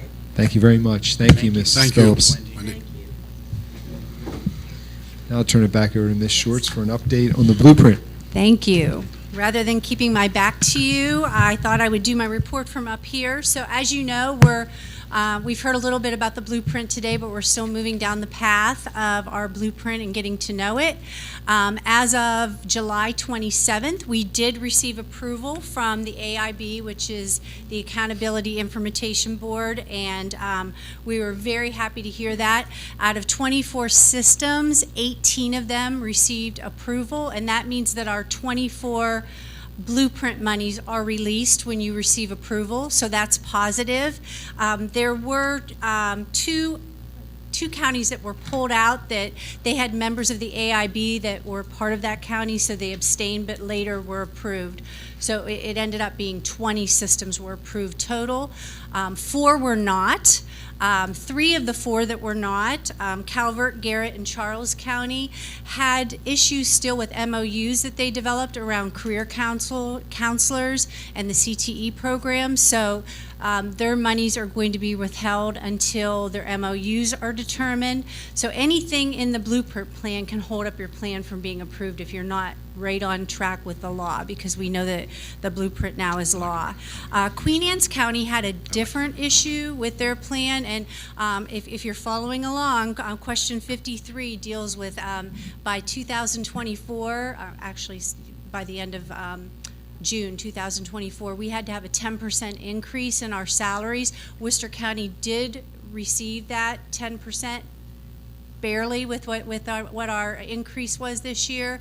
So we were approved. Queen Anne's County still, they think they're going to get there, but have not confirmed it yet. And so their monies are being withheld until they can confirm that they're going to reach the 10%. Again, we had to grow 1%, and we did make that. So we're starting all over again. As at August 23rd, they're going to release a new plan.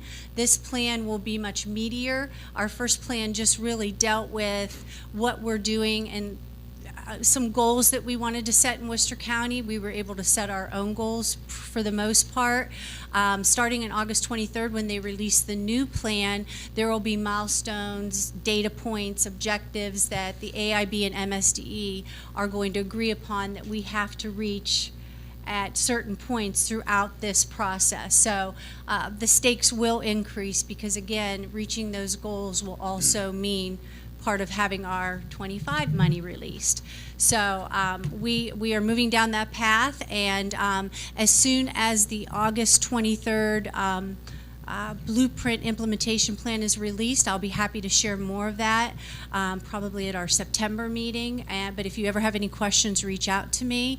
The new plan is updated with draft off of it on our website, so you're always welcome to look at that. But again, we had minimal adjustments through both of our review processes with MSDE and AIB. So we are in good shape.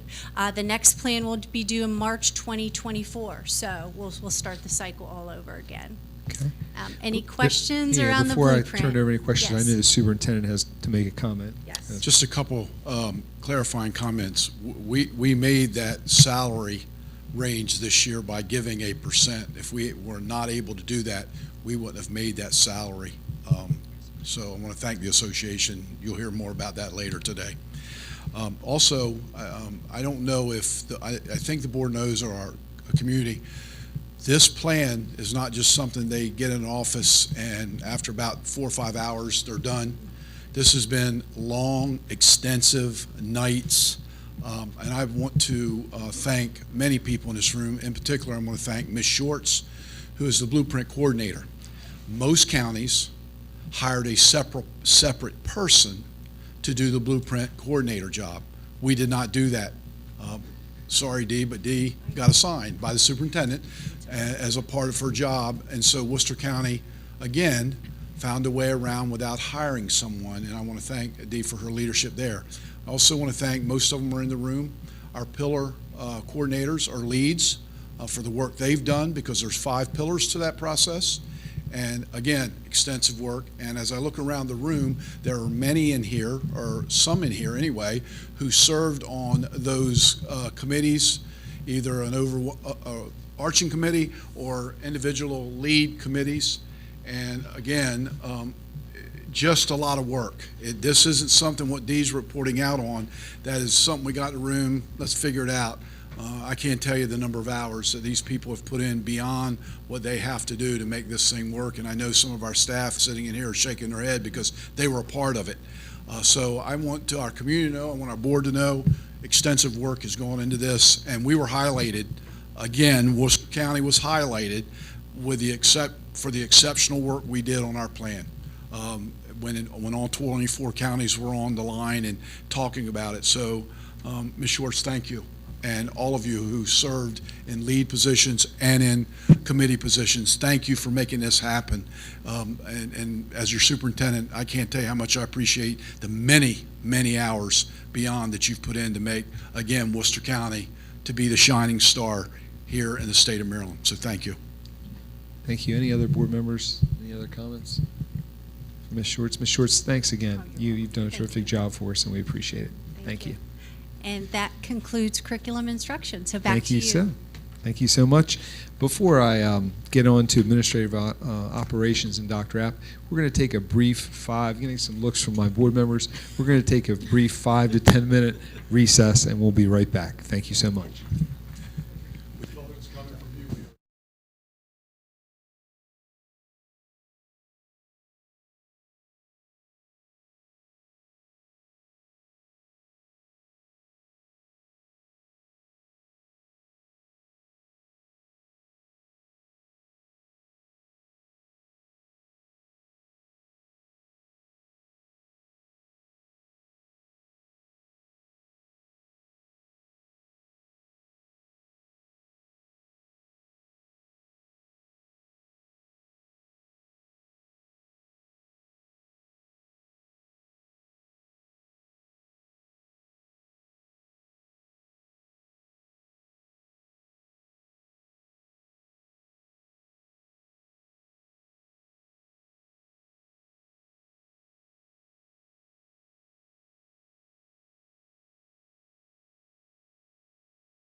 Get started here in another maybe minute, if everybody can resume their seats.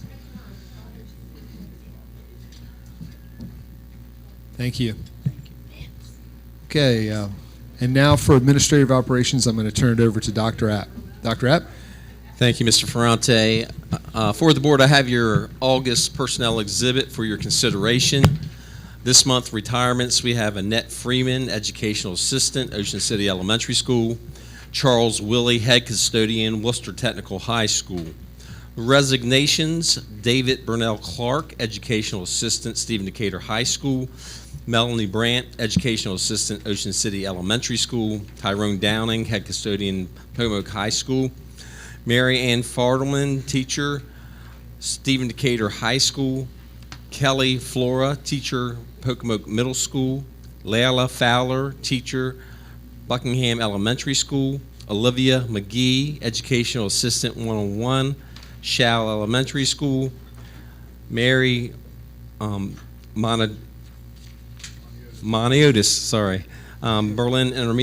Berlin Elementary School.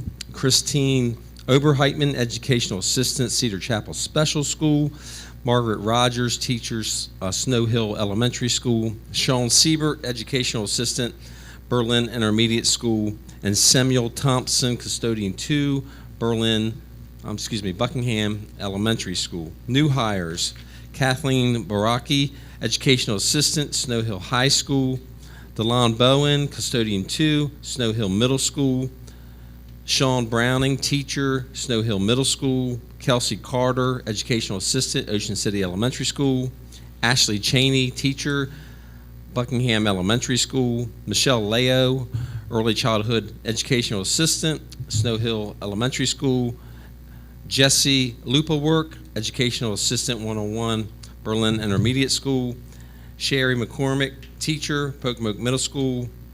Jordan Misla, Teacher, Snow Hill Middle School. Madison Molnar, Early Childhood Educational Assistant, Snow Hill Elementary School. Cheryl Olson, Teacher, Snow Hill Middle School. Lanfer Otazo, Educational Assistant, Cedar Chapel Special School. Linda Shockley, Educational Assistant, Bus Aide, Cedar Chapel Special School. Jaden Waters, Early Childhood Educational Assistant, Buckingham Elementary School. Kalia Westfall, Administrative Assistant to the Assistant Superintendent, Central Office. Promotions. Lisa Billings, Early Childhood Education Coach, Central Office. Janiqua Johnson, Judy Center Early Learning Hub Site Facilitator, Snow Hill Elementary School. Leah McGee, Teacher, Early Childhood at Buckingham Elementary School. Dana Noonan, Administrative Assistant to the Assistant Superintendent, Central Office. Latoya Purnell, Judy Center Early Learning Hub Site Facilitator. Susan Redden, Title I Parent and Family Engagement Specialist, Central Office. Ryan Severson, Library Media Specialist, Snow Hill High School. Kevin Smith, Teacher, Snow Hill Elementary School. And Brad Vandy Mullenbrook, Early Childhood Music Physical Education Teacher, Pocomoke Elementary School. And one other announcement, no action needed. Jennifer Ames, Secretary, Grade 5, Snow Hill Middle School, deceased. The superintendent recommends approval of the personnel exhibit as presented. Can I have a motion to approve the personnel exhibit as presented? So moved, Bill Buchanan. Motion by Mr. Buchanan. Second by Ms. McComas. All in favor? Aye. Any opposed? Thank you, Dr. App, and we'll continue with you. Thank you. Our next item, we have the ratification of the negotiated agreements.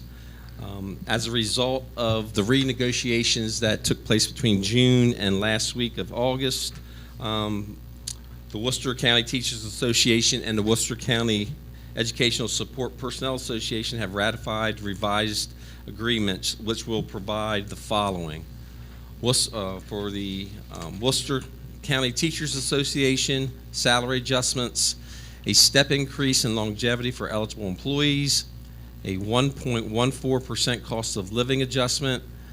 That broken out, 0.75% was effective last April, 0.39% will be effective July 1st and paid retroactively. Longevity pay, increased by $100, and we have a memorandum of understanding for eligible employees to receive a one-time bonus. The bonus is funded by amending the ESSER and Maryland Leads grant funds for that purpose. For the support group, salary adjustments, a step increase in longevity for eligible employees, a 1.64% cost of living adjustment, 0.75% of that was effective April 2023. The remaining 0.89% will be increase be effective July 1. Retro pay back to July 1. Longevity pay will be increased by $100. We also have a memorandum of agreement with the support group for a one-time bonus, and that bonus is being funded out of the amended ESSER and Maryland Leads grant funding.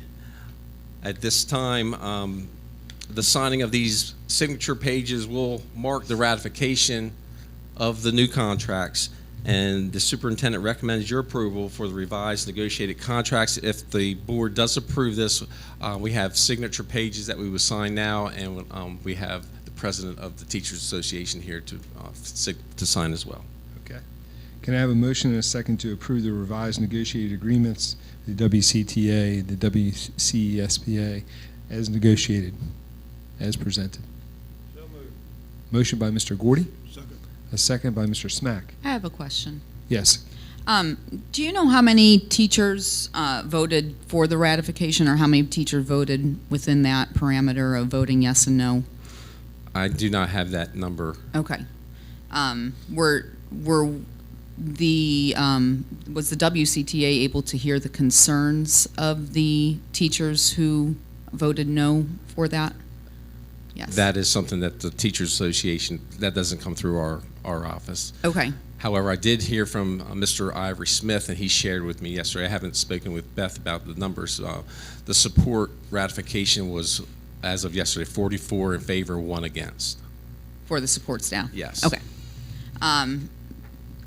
While I'm happy to see that the ESSER funds were used to make up a portion of what was promised to the staff, I am in agreement with some of the personnel that I've spoken to who feel ESSER funds are not negotiated and were always assigned to the county by the state, meaning that the Board of Education really didn't sacrifice anything in this negotiation process. I do still feel that there are unnecessary spending cuts that could be made for our teachers and support staff to make them whole. Okay. I have a motion and a second. All in favor? Aye. Any opposed? Nay. Okay. 1 opposed. Let the record show Ms. Addis was opposed. The motion carries. We will now sign the agreement.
Thank you. Thank you for your. Thank you.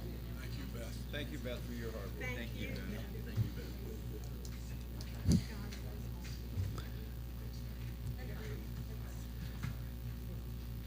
Thank you, Dr. App. I'll turn it back over to you for school bus 7.3. Thank you, Ms. Ferrante. I'd like to invite Ms. Kim Heiser, our Manager of Transportation, up to address the board for the purchase of a new school bus. And then after that, she'll be talking or asking you to replace a bus contractor. Good afternoon, everyone. Good afternoon. As Dr. App said, I do have two to present to you today. The first exhibit is to request permission to purchase a new or used replacement school bus. Mr. Dean Ennis, who is a contractor in the Pocomoke area, he currently has a regular run bus and a spare bus. His spare bus is starting its 14th of its 15th year. And it's important to note Mr. Ennis puts a lot of miles on buses because he's one of the athletic bus providers, and so he travels a lot, putting a lot of miles on his bus, not just coming home to school and school to home, but for other field trips and events as well. He is requesting permission to purchase a new bus, not to be put in place this school year, but for the coming school year, 24-25. It is currently about a year to build and order a bus, and so for production time line, he's requesting permission to order a bus for the fall and have it for the following school year. So as it is the recommendation of the superintendent to approve the exhibit as presented. Can I have a motion to approve the purchase of the new used school bus exhibit as presented? So moved. Okay, motion by Ms. McComas. Do I have a second? Second. A second by Ms. Addis. All in favor? Aye. Any opposed? Thank you, Ms. Heiser. You can go forward. Sure. And the second exhibit, we had a contractor notify me the third week of July that she was going to be giving up her contract and moving out of state. Ms. Kim Moore, who provides transportation services for Stephen Decatur Middle, BIS, and Buckingham Elementary School, is giving up her contract. With that, we notified all available folks who were interested, and we had a selection process that involved the school administrator, myself, and the school vehicle driver instructor. And we have selected Miss Laura Lewis to replace Miss Kim Moore as a bus contractor on the northern part of the county, effective for the 23-24 school year. It is the recommendation of the superintendent to approve this exhibit as presented. Thank you, Ms. Heiser. Can I have a motion to approve the replacement bus contractor exhibit as presented? Motion, Donald Smack. Motion by Mr. Smack, Second. a second by Mr. Gordy. All in favor? Aye. Any opposed? Thank you, Ms. Heiser. I will note that with all that unfolding, I've asked permission for Mr. Ennis to purchase a new bus, but he's decided to purchase Miss Moore's bus that is only 3 years old because the contractor coming on does not need the bus that Miss Moore had for sale. So with all that said, that bus will not be sitting. He is purchasing Miss Moore's bus. So. Thank you. Thank you for the update. Thank you. Mr. Ferrante, I just like to thank Kim for all the work that she's doing. Also, I see Mike and Nancy Donaway in the back, and I want to thank them for working with us as the School Bus Contractor Association. Our Meet and Confer team, they are two members of that team, and we had a great collaboration this year, and we came to an agreement with the bus drivers as well, and they're going to be also receiving a bonus as well. So Great. We thank them. Thank you very much. We appreciate it. Thanks again, Kim. Thank you. And now I'm going to turn it over for the memorandum of understanding between the WCPS and the Worcester County Sheriff's Office to Dr. Annette Wallace, our safety officer. Thank you. Good afternoon. Again, in your board exhibit, you will see a memorandum of understanding between Worcester County Public Schools and the Sheriff's Office. We have had a memorandum of understanding with them since we've had school resource deputies in our schools. We collaboratively noted that we needed to firm up some things and make our memorandum of understanding a little bit stronger. So over the past few months, and specifically the last few weeks, we worked together on a memorandum memorandum of understanding that we can both feel comfortable with. And so before you is that memorandum of understanding, and the superintendent would request your approval of the memorandum of understanding. And should subsequently, should you choose to approve, we will at a later date have Mr. Ferrante's signature. We do have one edit to make on the document. So we will have Mr. Taylor's signature and Mr. Ferrante's signature at a later date on that document. Thank you, Dr. Wallace. Any questions for Dr. Wallace regarding that memorandum of understanding? Can I have a motion to approve the memorandum of understanding between the WCPS and the Worcester County Sheriff's Office? And a second. Motion, Donald Smack. A motion by Mr. Smack. Second. A second by Mrs. Addis. Any discussion? All in favor? Aye. Any opposed? Thank you so much. Thank you. I would like to publicly thank Sheriff Matt Christofoli, as well as his Chief Deputy Nate Passwater, and also his staff who worked, and my staff, Mr. Sean Goddard, who's in the back, who spent a lot of time working on this document. So we appreciate their partnership and collaboration. Next is a safety update, and it's going to be brief this month. We have set up our next district-wide safety meeting for September 12th at 5:30, and those of in the community and within our school community who are a part of that will be getting an invitation in the next day or so for that follow-up safety meeting, where our communication team will provide updates, as well as our weapons detection subcommittee will be providing updates. So that is coming up. Our school safety plans are being resubmitted as we have moved to, and I love you guys, reunification protocol, as well as a standard response using that program. I know several of our board members attended some of our safety conference where those things were discussed, but our schools are actively working on updating their safety plans to make sure all the new protocols are there. Any questions? Any questions for Dr. Wallace? Okay. Thank you so much. So now I'm going to ask Mrs. Steers to come up for a school system calendar revision. Carrie, welcome. If you'll speak into the mic for us, please. Thank you. Will do. Good afternoon, everyone. I actually have a very quick calendar revision, and hopefully the only one we'll have this year. Following last month's board meeting, we were notified by the Worcester County Board of Elections that the presidential primary date was different from what we had originally what we were originally told. That decision was made at the state level, but basically we are coming to you to propose a change to our countywide professional development day, which is traditionally held on our election days. That way our schools that are polling places, learning is not disrupted at that time.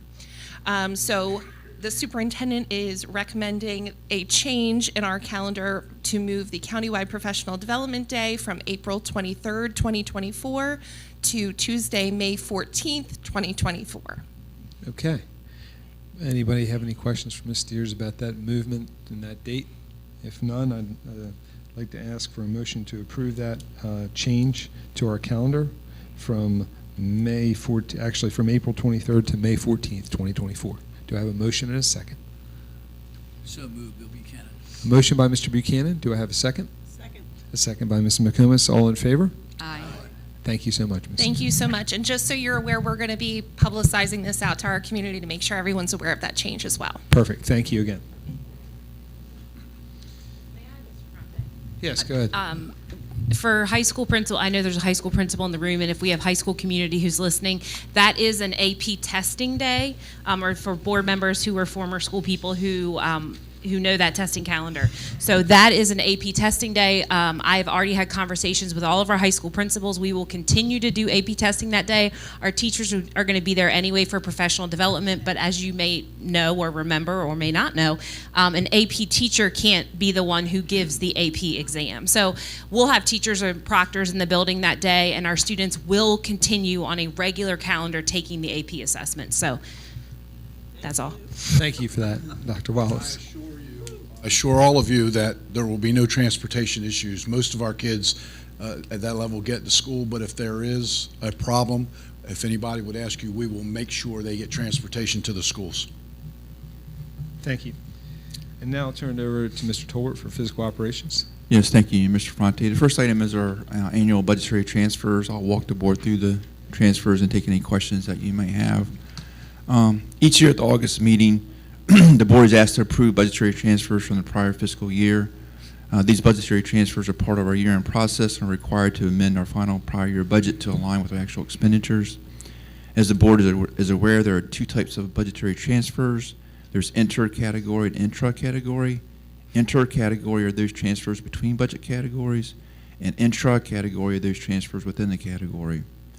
In FY23, we had 5 categories where actual expenditures exceeded the original budget. To properly account for this variance, the following transfers are being submitted to the Board of Education for their approval.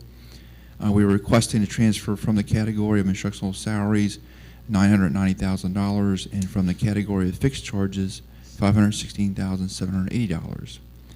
Also, as the board is aware, in FY23, the board voted to do a refresh of our current student and staff devices. This refresh involved the sale of our current iPads to a third party. The proceeds from the sale were used to fund the final payment on the original Apple lease and the first payment on the new lease. We are requesting the board to approve an increase in FY23 budget revenues of $1,348,387 to reflect the additional revenue from this sale, and also to increase the FY23 expenditure level by the same amount. Under the category of instructional support, we are requesting to transfer in $71,000. This transfer is to this category is largely tied to the expense of holding our commencement ceremonies outside in our stadiums last year. Under the category of textbooks and classroom supplies, we are requesting a transfer of $1,348,387. This transfer is a result of the refresh of our student and staff iPads last year. Due to the favorable market for our iPads, we were able to sell those devices and utilize the proceeds to fund the year 4 payment of the original lease and the year 1 payment of the new Apple lease. The transfer in this category is funded from the sale of the used iPads. Under the area of student transportation, we are requesting to transfer in $492,000. This transfer to this category is a result of higher than planned expenditures in the areas of the fuel supplement paid to our bus contractors due to rising fuel prices, additional time paid to our bus contractors to clean their buses due to COVID protocols, transportation of our fit students, and after-school transportation. Under operation of plant, we requested a transfer in $621,000. This transfer is necessary due to rising utility costs and the increasing cost of custodial and other supplies. Under maintenance of plant, we requested a transfer in $322,680. This transfer is necessary to address the increasing cost of HVAC and other costs related to repairing and maintaining the systems in our buildings. Also, the board is requested to approve the FY23 intra-category budget transfers, and these transfers are within the category and are just in preparation for our year-end closeout. I'll take any questions that the board may have on the transfers request. Does anyone have any questions for Mr. Tolbert regarding the inter or intra-category transfers?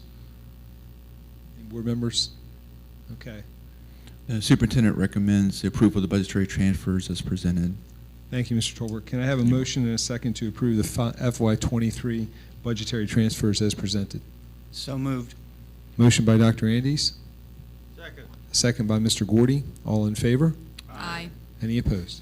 Thank you, Mr. Tolbert. Thank you. And my last item, Mr. Fronte, is the monthly financial report for the month of July showing non-salary expenditures of $2,161,983.77. The superintendent recommends approval of the monthly financial report as presented.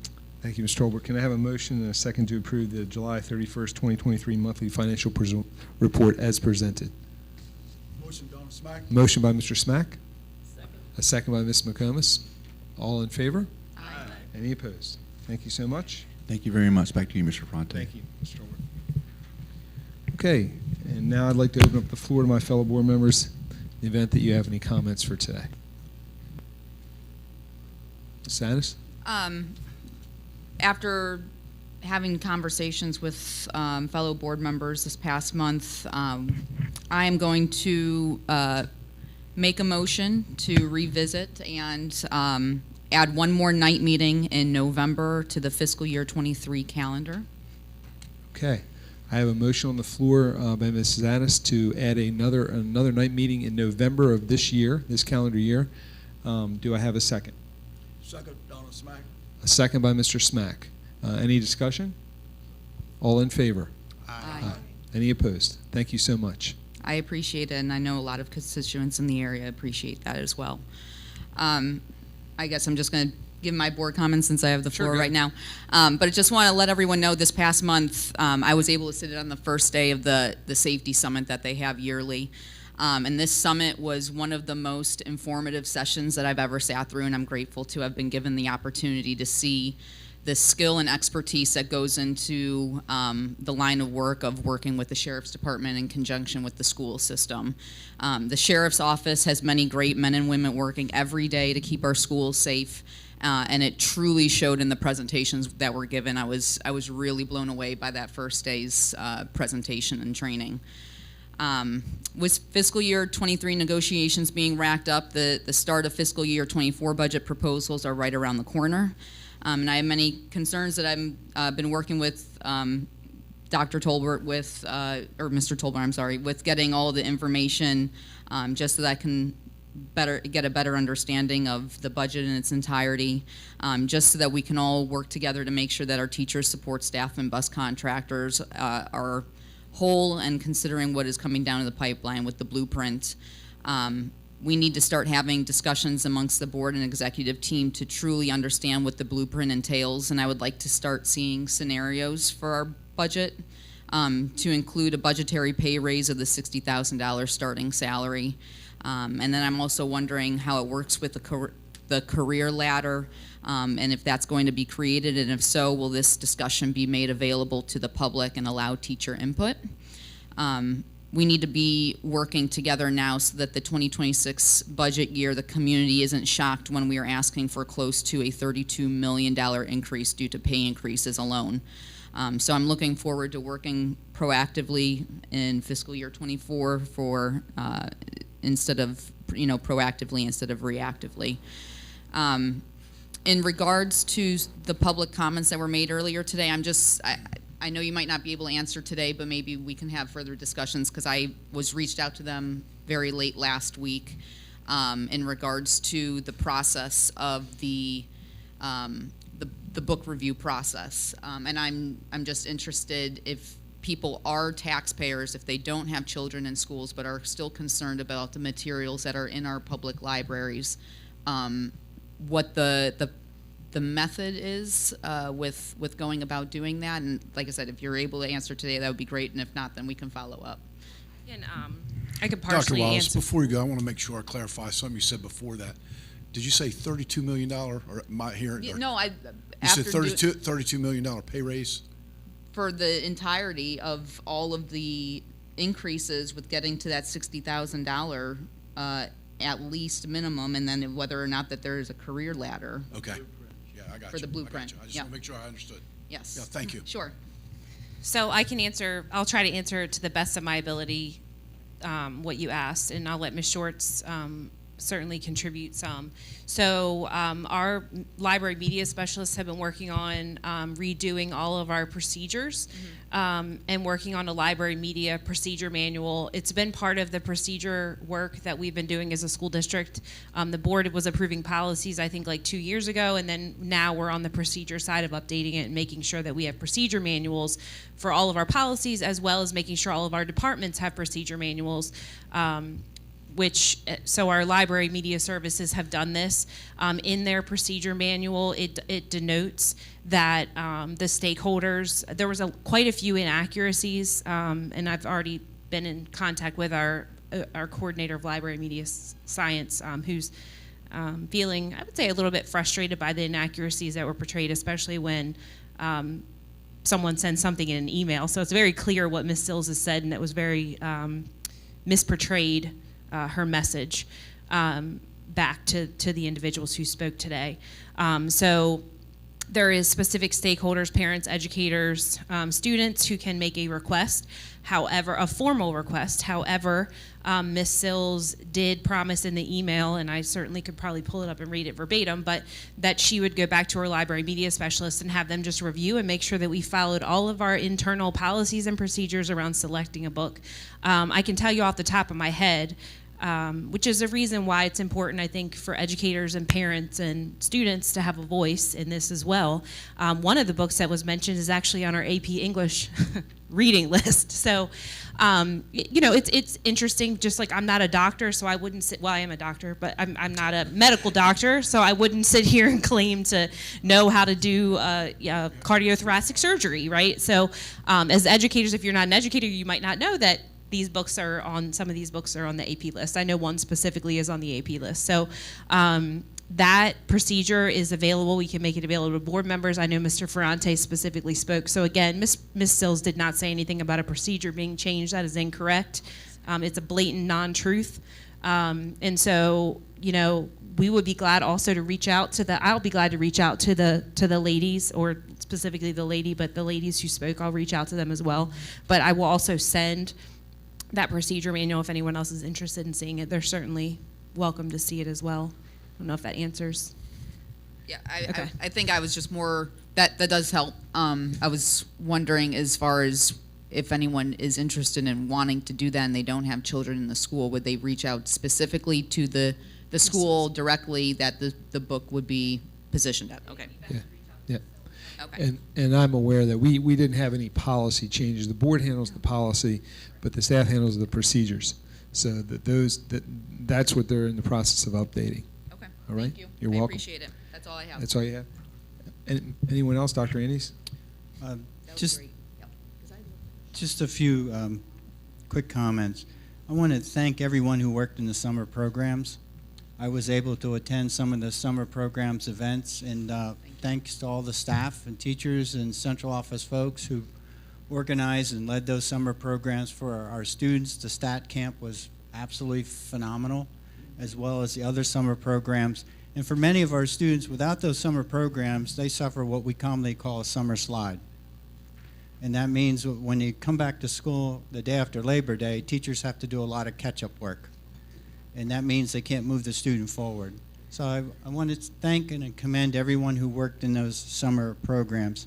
I also want to thank and commend our central office facilities and maintenance staff, who I know worked very hard over the summer, because many of the things that they postpone during the school year because they can't do something because the students are in the building, so they put a rubber band on it and wait till the summer to take care of whatever those issues happen to be. I also want to thank and commend our school custodial staffs. Our school custodial staffs do an absolutely phenomenal job. You walk in some of our schools and you say to yourself, this school was built in 1970, no, this school wasn't built it was built in 1970, or it was built in 1996, or whatever year it happened to be built, and they do an absolute phenomenal job. And stripping wax and buffing floors and cleaning desks takes a tremendous amount of time and effort, and it means so much to our students and our staff and our families when they walk into that school building and see an absolutely spotless, well taken care of building. I also want to thank and commend our coaches. I noticed the big sign, August the 9th, started fall practice, and as a former coach, I'm glad I was not out on August the 9th doing two-a-day football, although I know we can't do two-a-day football anymore, but I commend all of our coaches who are out there helping our students be successful. And also the band directors, because summer band camp, we have outstanding marching bands in our communities, and I want to thank and congratulate them. And also, I just want to say to everybody, especially the parents out there who are sending your kids back, all you have to do is hang in there for 20 more days. If you can hang in there for 20 more days, they will be on the big yellow stretch limousines driven by outstanding school bus drivers and show up on our doorstep so you can get a breather for a while. So again, final comment is, on the day after Labor Day, the class, I can't believe this, but the class of 2037 will enter our schools. The day after, I'll say it again, the day after Labor Day, the class of 2037 will enter our schools. It's just incredible to think about. And the decisions we make today will impact their lives. So we need to do what we need to do, and that is continue to make the right decisions for our students who are entering our schools our students who are in our schools and the future students of Worcester County Public Schools. So 2037, 20 days, parents, hang in there. Thank you. Thank you, Dr. Andes. And anyone else have any other comments? Mr. Buchanan. Thank you. I'd like to, I think Dr. Andrews kind of took my steam out a little bit in regard to STAT camp. Last month I was able to stop in probably after the first week. I didn't get to make the last week because I wasn't around, but at Worcester Tech, but it's very, very impressive. I was very, very impressed with it. The cutting edge technology that the students of Worcester County are being exposed to is just absolutely phenomenal. And it's the collaboration between the county commissioners' funding and this program, where they fund it, but we make it happen.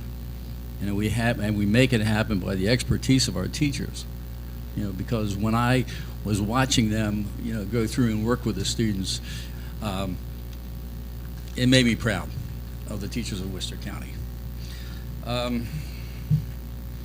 learned a couple new terms: Glowforge and laser printing, which I never really thought that I would see that type of technology in a high school.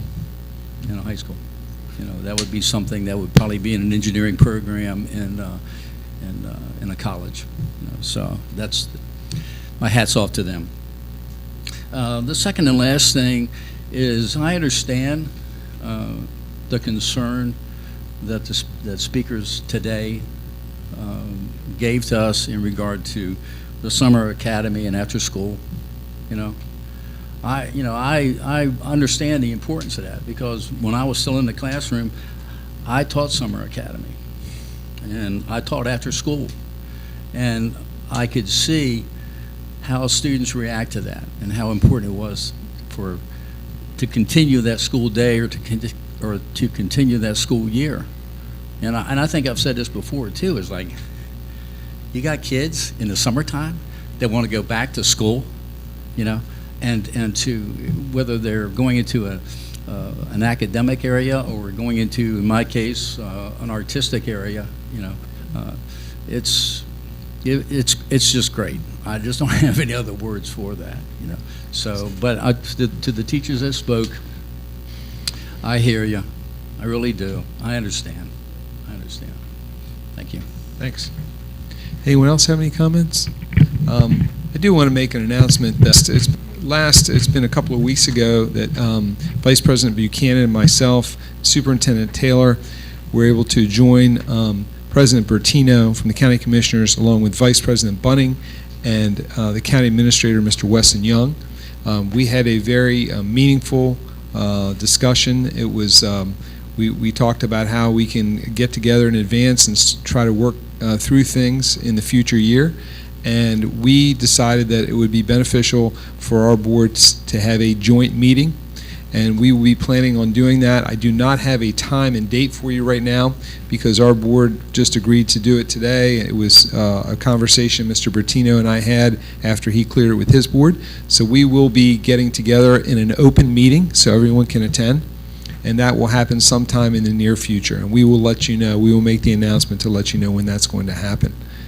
And before I adjourn the meeting today and turn it over to Mr. Taylor for informational items, I always heard about Jim Almond, who had been the board attorney here for 25 years. He had been the board attorney here, and I never thought I'd have the opportunity to sit at the table with him when he was a board attorney, but he filled in today for Ms. Stansberry. And Jim, I'm happy to see you here. Thanks for being back. Okay. Now. Hey Jim, your record have nothing to report stands. And now I'll turn it over to Mr. Taylor for the following informational items. Mr. Taylor? Thank you, Mr. Fronte. Just a few announcements today before we dismiss. On August the 28th, remember that date, all teachers return to our buildings. That's right around the corner. About 14 days maybe, 13 days. all of our schools the first week have open houses or back to school or some event for their schools, or at least most of them to do. And I do have some dates, and I'm going to run through them quickly in case you want to take note or whatever. But on August the 29th, Stephen Decatur Middle will have an open house back to school from 5 to 7. On August the 30th, the Pocomoke area schools will be all down at Cypress Park from 5 to 7. That's always a very neat event. The same evening, Snow Hill area schools will be having everybody back, and that's another neat event.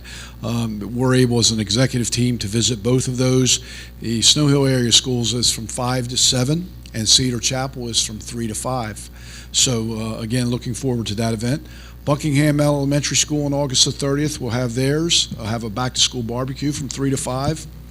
Also on the 30th, Snow Hill High School from 8 to 12 will have freshman orientation.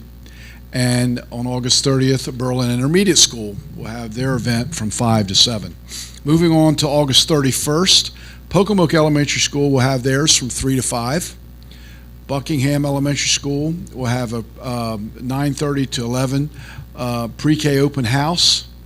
And on the 31st, also Ocean City Elementary will have theirs from 10 to 12. Also, the same date, Shaw Elementary School will have theirs from 10 to 12. And Stephen Decatur High School on the 31st will have their famous Freshman Seahawk Day. Boy, do I remember those, from 9:30 to 12. And then that same day, Pocomoke High School will have their Freshman Warrior Day. So all great events coming. And the most famous date that I will announce to you, September the 5th. Everybody comes back to school. So we're looking forward to, we're really back in gear now, but we're looking forward to some great events as we kick off the school year. And there's a handful of teachers still sitting in here, and I will say as your superintendent, I'm very proud to serve with you, and I'm very honored to see the level of work that you do each and every day for the young people in our schools. And if you could pass that along to your colleagues as your superintendent, I'm very, very honored to be alongside you as we take this journey each and every year. Thank you, Todd. Thank you, Mr. Taylor. The next regular Worcester County Board of Education meeting will be held Tuesday, September 19th in the Sarah D. Thompson Board Meeting Room of Worcester County Board of Education Central Office, located at 6270 Worcester Highway, Newark, Maryland. The open session will begin at 11 a.m. Immediately consider voting to convene into closed session under General Provisions, Article 3-305B of the Annotated Code of Maryland. The board will reconvene in open session at 12:30 p.m., and the board meeting information is posted on our website, www.worcester12k12.org, located under board meeting docs. And so can I have a motion and a second to adjourn today's open session meeting? Motion. A motion by Mr. Smack. Second. A second by Mr. Buchanan. All in favor? Aye. We are adjourned.